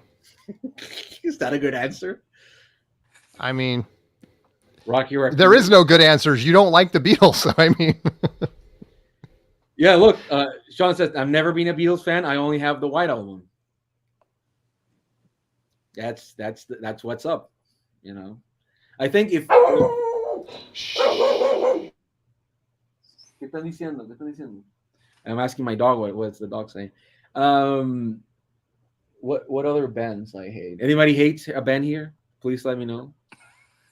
Nirvana. Oh, that's fine. That's fine if you don't like them. Jose's favorite band, Foo Fighters, of course. You know. Yeah, but do you hate them as well? Do I hate the Foo Fighters? Yes. No. I mean, but I don't listen to them anymore. I've seen them like quite a bit during their first tour. You know, the first era with the original Foo Fighters. You know, the four guys. Yeah. You know, I think I told you that story last time, right? Yeah, during the last live stream. I don't know a single song by Rio Speedwagon. I absolutely no idea what that's about. Hey, they're good, man. Don't knock them. Well, I haven't listened to them. It's like the Doobie Brothers. I like the Doobie Brothers. Every time I listen to something by them, it's like, that's fine. I wouldn't buy the record, but that's fine. There's Heard It From a Friend and Keep On Rolling, obviously, and yeah, I think it's fine. There's a couple more. I think Boss Skaggs is fine as well. I like Boss. You think Skaggs. Boss Skaggs is fine? Yeah, it's fine. I like it. That's like the type of music my father listens to. So the nostalgia factor is there, you know, that I'm not gonna hate on that. But I think Sabbath made those decisions with those albums because they pretty much had the first album re-release and then the Forbidden at the same time. So I think the record company probably didn't want it to be competing. Forbidden, the Yeah, because they had the Forbidden re-release and the first album at the same time. So they probably didn't put it on the website because the other album would have competed with it. No. They Sharon Osbourne really hates anything non Aussie related. Yeah. So I just think it's one of those things. Like they didn't said anything when the Dio records were reissued as well. They probably won't say anything when the Ian Gillan record Born Again hits the shelves again, maybe next year. But yeah, I think they're great records that people don't really talk about, except for example, Kiss. One of my favorite Kiss records is from the '90s, the unreleased grunge record they did, Carnival of Souls. That's pretty good. Oh no, you're joking. No, I really like the record. Oh my gosh. Oh, Jason left. Oh, see that? Yeah, look what you did, so Jose. bad, man. Yeah, I think it's fine. We can end it here, I guess. Maybe. Since we're all. Well, I was going to ask you guys, and we can end it. We're way over time, but we can end it. But just to do a total left turn, did you guys see the new Alien trailer by chance? Yeah, I saw Alien. Yeah, I saw it. It's pretty crazy, man. Are you a fan of Alien movies? Yes. I haven't seen them, but I think I'd like them. And in true Jose Moreno Brown fashion, I don't like aliens. And see, that is true fashion. I love Alien 3. Love Alien 3. What about the first one? What about the first one? That's my favorite one. That's my favorite. Yeah, it's great. It's great. It's absolutely. The thing, it's like, the second is like, hey, what happens if we have multiple ones? Oh, fuck that shit. But the third one, that's why I like the third one, because it's sort of like, hey, I don't even know if I've seen the third one. Oh, that's pretty good. I mean, people really hate the third one, but I love it. Well, big spoiler at the beginning. Yeah, I agree, Safe. But the third one, it's basically there's one alien and have a trap in one room, and they don't have any weapons to kill it. So they have to like see how are they gonna kill it, you know. So I think that's maybe a little novelty-ish type thing, but I think it's pretty great. Alien versus the Predator are horrible. The both of them are absolute garbage. That new trailer looks crazy. It's pretty intense, man. In terms of horror, it feels like it goes over the top. It's like making me think like, what would be worse, man? A face hugger trying to go up against a face hugger, or what are they called? Xenomorph or whatever it's called. Yeah, Xenomorph. Yeah. I don't know, man. When you watch this trailer, it's kind of like.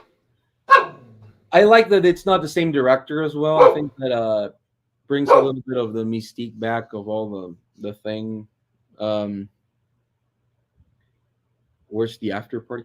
But yeah, tornadoes. Twister. Oh, sorry. In Spanish, it's tornados. Twister 2. I want to go check that out. It's Long Legs.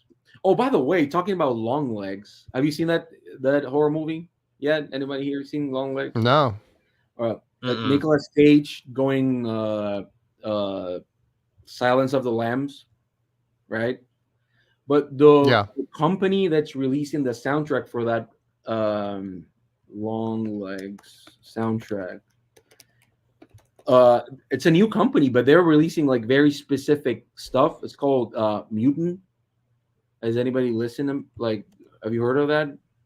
No. I think it's worth checking out because Waxwork was releasing a lot of great soundtracks, and right now this Mutant label has come out of nowhere. It's releasing like Planet of the Apes, The Bike Riders. That's a movie that just came out. Inside Out, which I guess is a pretty big title for them. If it just it's like a new label, right? X-Men 97, the show, Infinity Pool, The Last Stop in Yuma County. I don't know that movie, but Longlegs. So I think it's pretty interesting roster of soundtracks for a new label. Just for the title of the video, I think that the Rolling Stones are the greatest rock and roll band. All right. There you go. He's on record. I bet Jose probably hates them. No, I like them. I like them. What's your favorite record, Dawson? Sticky Fingers. Yeah.